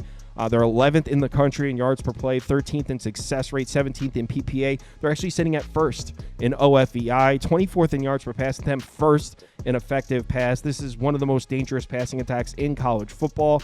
Nussmeier's been great, over 1,600 yards passing on the year, 8.3 yards per attempt, 15 touchdowns, 4 interceptions. And what's really impressive about this LSU passing attack is they've done damage against Power 5 defenses. Against Power 5 defenses this year, they're averaging over 313 passing yards per game, 7.7 yards per attempt, over a 53% success rate per dropback, which is why when I look at these Ole Miss defensive numbers, I'm not really intimidated because this LSU offense for multiple seasons has shown us that they could score on anybody.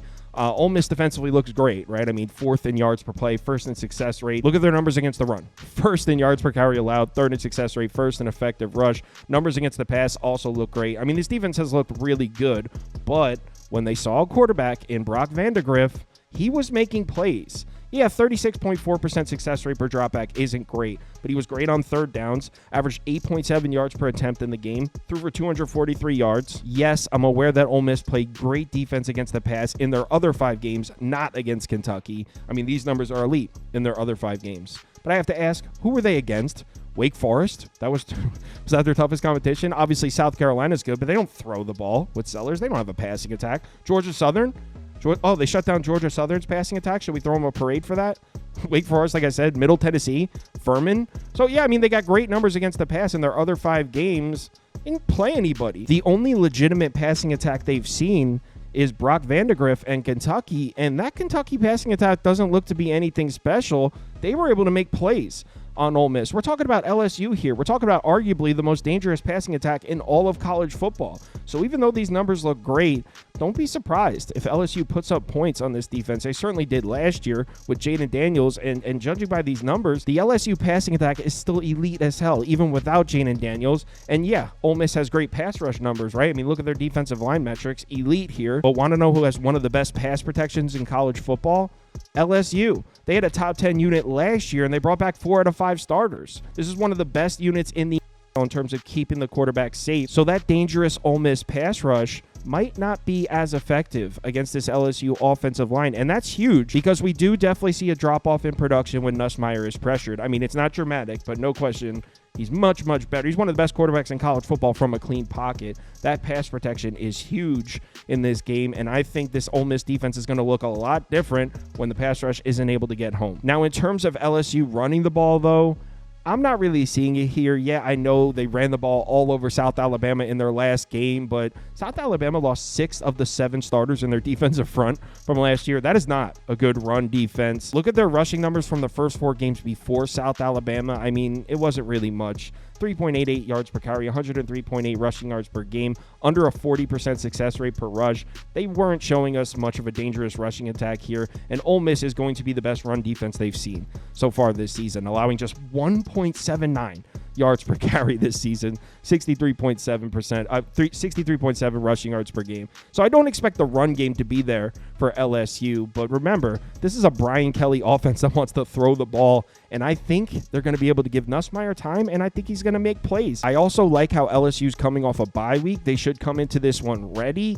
The problem is, I think Ole Miss is the much better team. So I want to take Ole Miss -3, but I'm scared of the spot. I'm scared of LSU coming out of the bye week. I think they're going to score points. I think they're going to score a lot of points in this game. So I honestly think my favorite bet in this game would be to just bet on the same thing happening that we saw last year, because in my opinion, we're poised to see a similar matchup. Total's at 63.5 for a reason.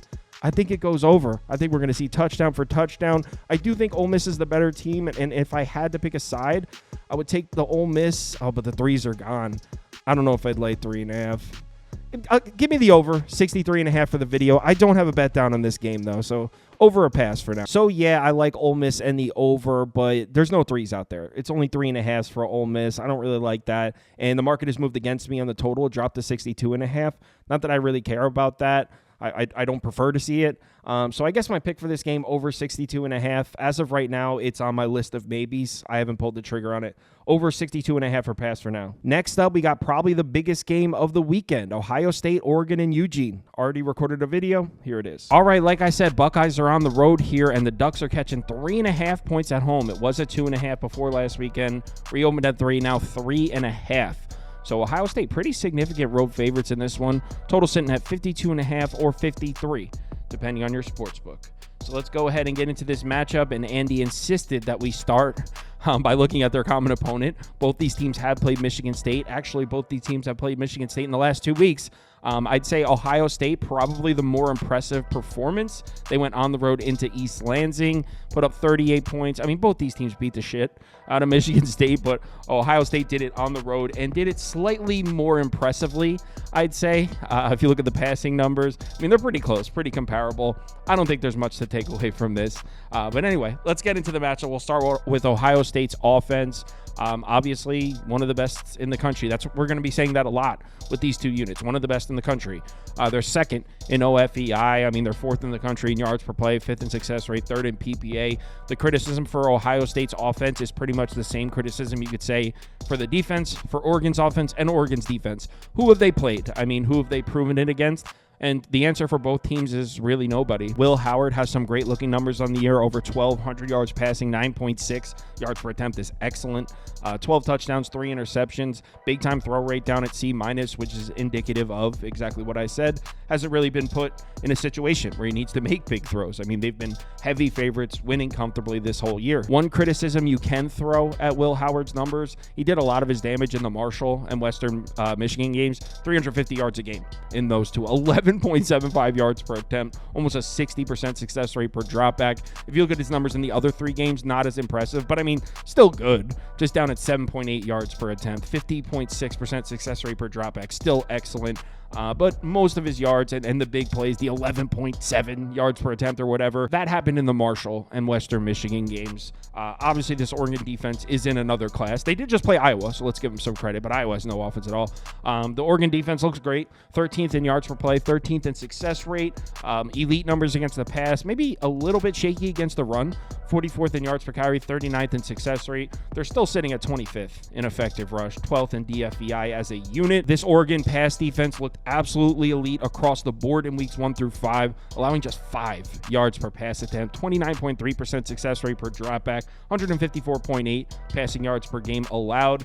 Then we saw Aiden Childs make some plays. Keep in mind, Aiden Childs fumbled on the 1-yard line going in that one. That game could have looked a little differently. I mean, it was an ass beating, but Michigan State did continue to shoot themselves in the foot, which made it look a lot worse than it was. Aiden Childs was making some plays. They had 191 yards passing in the game, 8.7 yards per attempt. So Childs was making some plays when he dropped back. It wasn't an absolute domination. It was more Michigan State just kept shooting themselves in the foot, which has been the story of their season so far this year. Now, you might be thinking, well, Kyle, that was Aiden Childs, a freshman, folding under the Oregon pressure. Will Howard's not going to do that.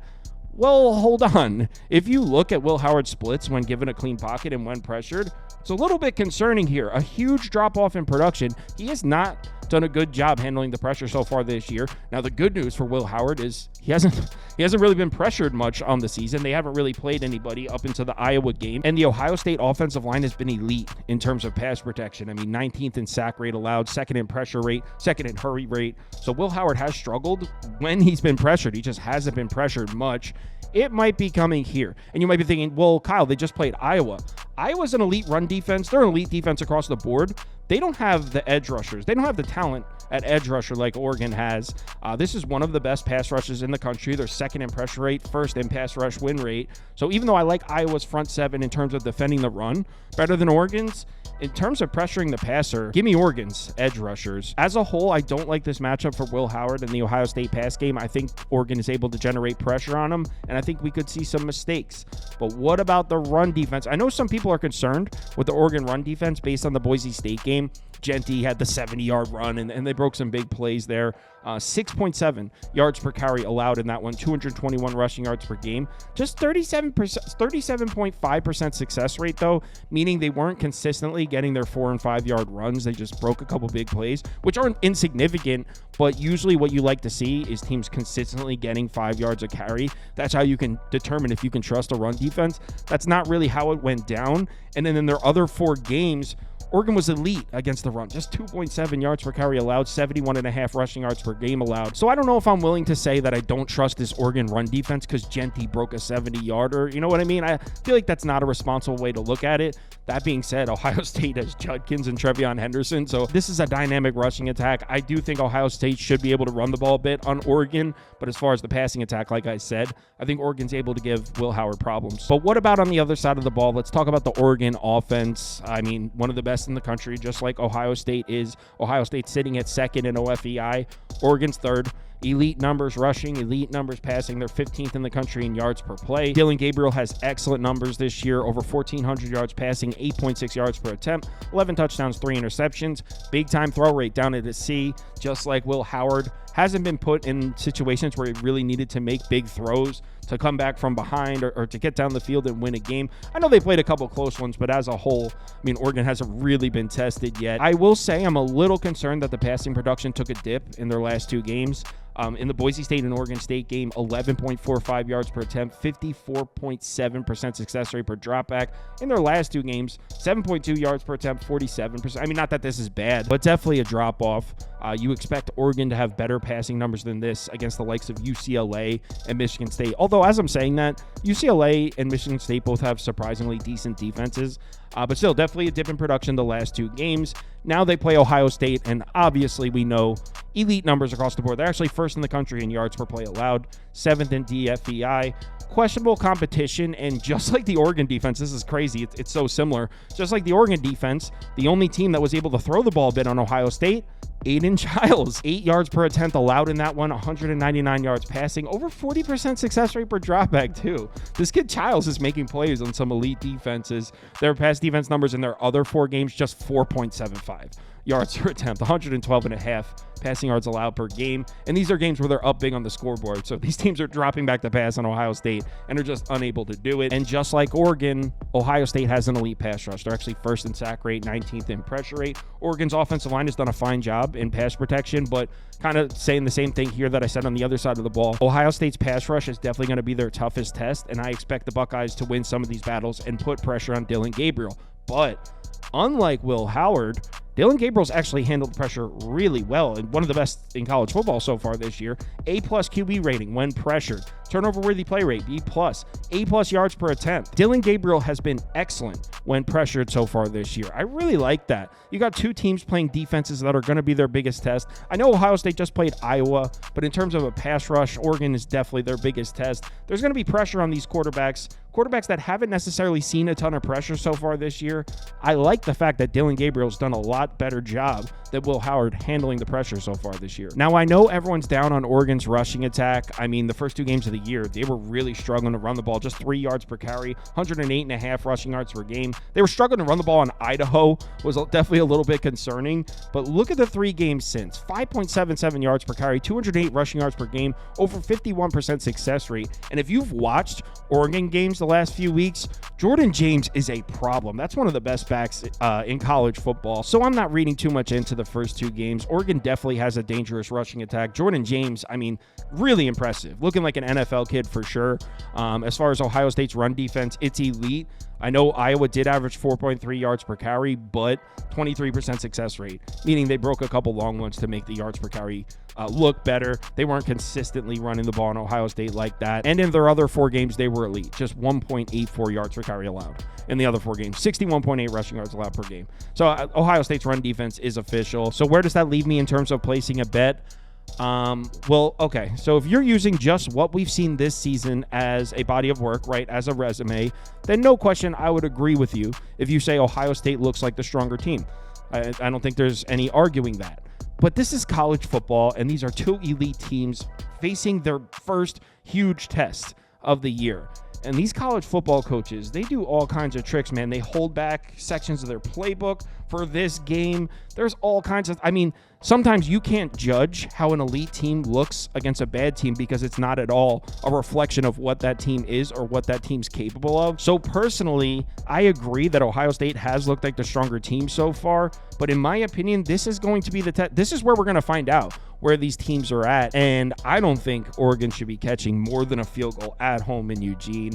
I think that's way too much based on a sample size that isn't necessarily an accurate reflection of what these two teams are. I mean, look at the college football playoff last year. Look at the teams that made it. Look at their body of work. You can find games early in the year where they didn't look great. That's not what they are. We find out what these teams are as the season progresses in games like this. If Oregon wins this game, beats Ohio State by a touchdown, no one's even going to care about Idaho. They won the game. No one's even going to talk about it. That's kind of how college football works, man. This is the first true test.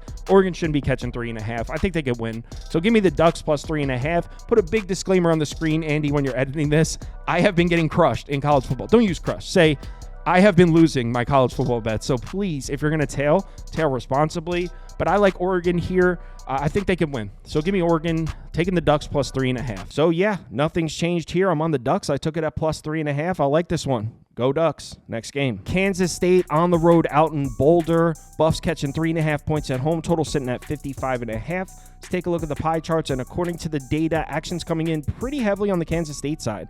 Over 65% of the tickets on Kansas State. Over 65% of the money on Kansas State. Line was at 4, dropped down to 3.5. So let's get into this matchup, and we'll start with the Kansas State offense. And we know what this unit's trying to do. They're trying to run the football. They're 30th in run frequency this year, and they're very, very good at it. They're 4th in the country in yards per carry, 14th in success rate on the ground, 5th in effective rush. They're currently sitting at 12th in overall OFEI. This is a very good offense. Avery Johnson as a passer, I'm not completely sold on. Not that his numbers are terrible. 873 yards through the air, 7 yards per attempt, could be better. 9 touchdowns, 4 interceptions. And let's be fair to the kid, he is coming off a good game against Oklahoma State. Kansas State had 259 yards passing in that game, 8.4 yards per attempt, over 45% success rate per dropback.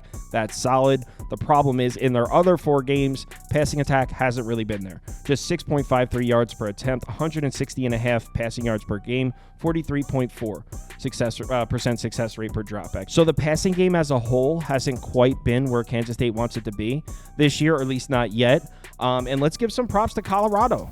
Week 1 against North Dakota State, the defense was looking bad. It was looking like, same old Colorado Buffalo defense.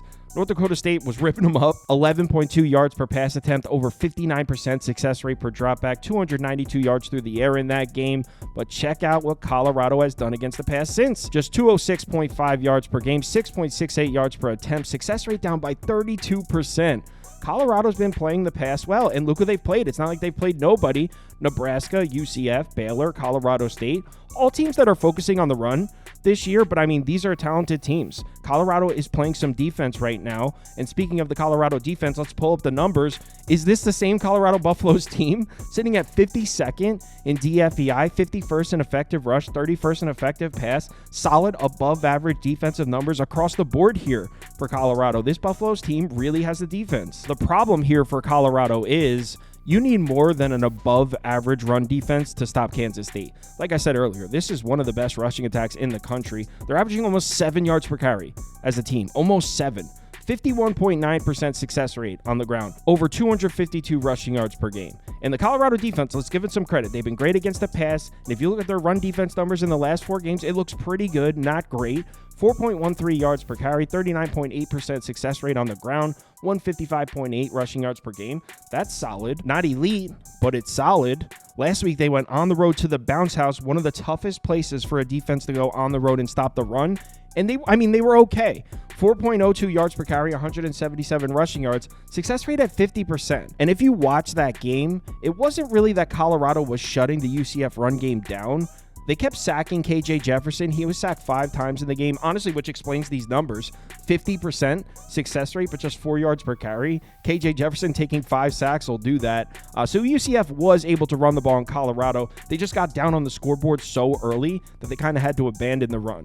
So I have full confidence that Kansas State's going to be able to run the ball in this Colorado defense, even though we do have to admit Colorado's defense is much, much better. But what about the other side of the ball? What about the Buffs offense? And we already know what it is on this side of the ball. Shedeur Sanders, elite passing attack. They're 5th in passing frequency. They're very good at it. 65th in yards per pass attempt, 55th in success rate per dropback, 12th in effective pass. This is a top 25 passing attack. Shedeur Sanders having another monster season. Over 1,600 yards passing, 8.3 yards per attempt, 14 touchdowns, 3 interceptions, looking good across the board here. I will say it's a little concerning that Shedeur Sanders has looked much, much better throwing the ball at home.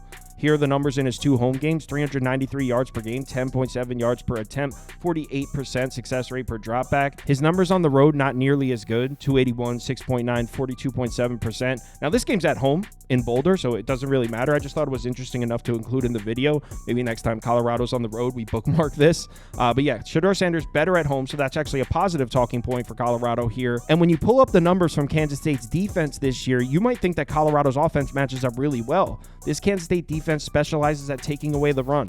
This is a very good defensive front. They brought back a lot of production from last year's team. They're 38th in yards per carry allowed, 13th in success rate, 3rd in effective rush. Here's the problem with that. Colorado doesn't run the ball. And when you look at their pass defense numbers, 83rd in yards per pass attempt allowed, 66th in success rate per dropback, 55th in effective pass.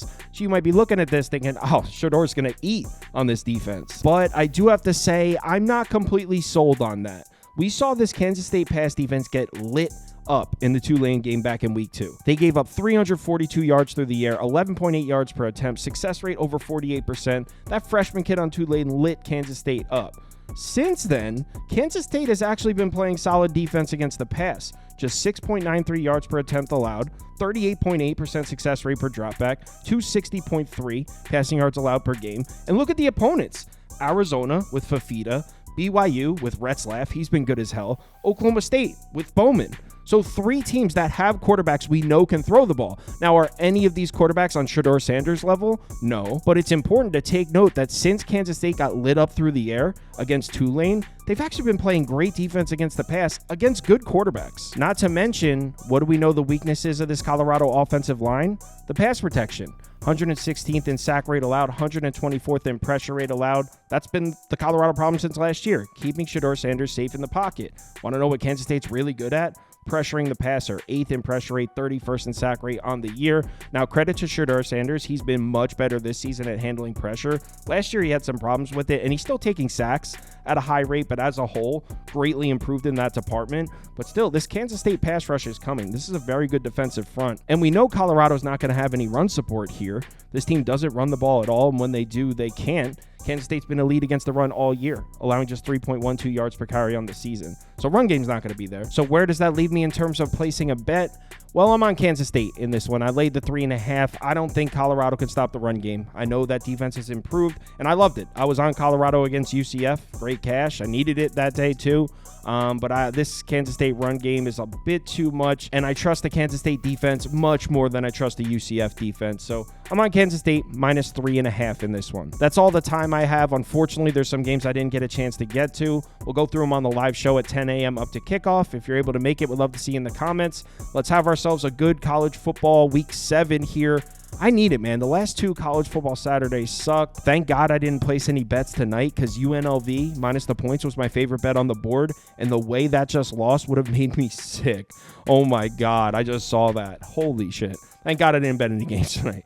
But yeah, let's have ourselves a good college football Saturday. Remember to bet responsibly. See you on the live show. I'll post my top bets and everything on the website if you want to check it out. The way things are going, I don't blame you if you don't. But yeah, see you on the live show, 10 a.m. Eastern time.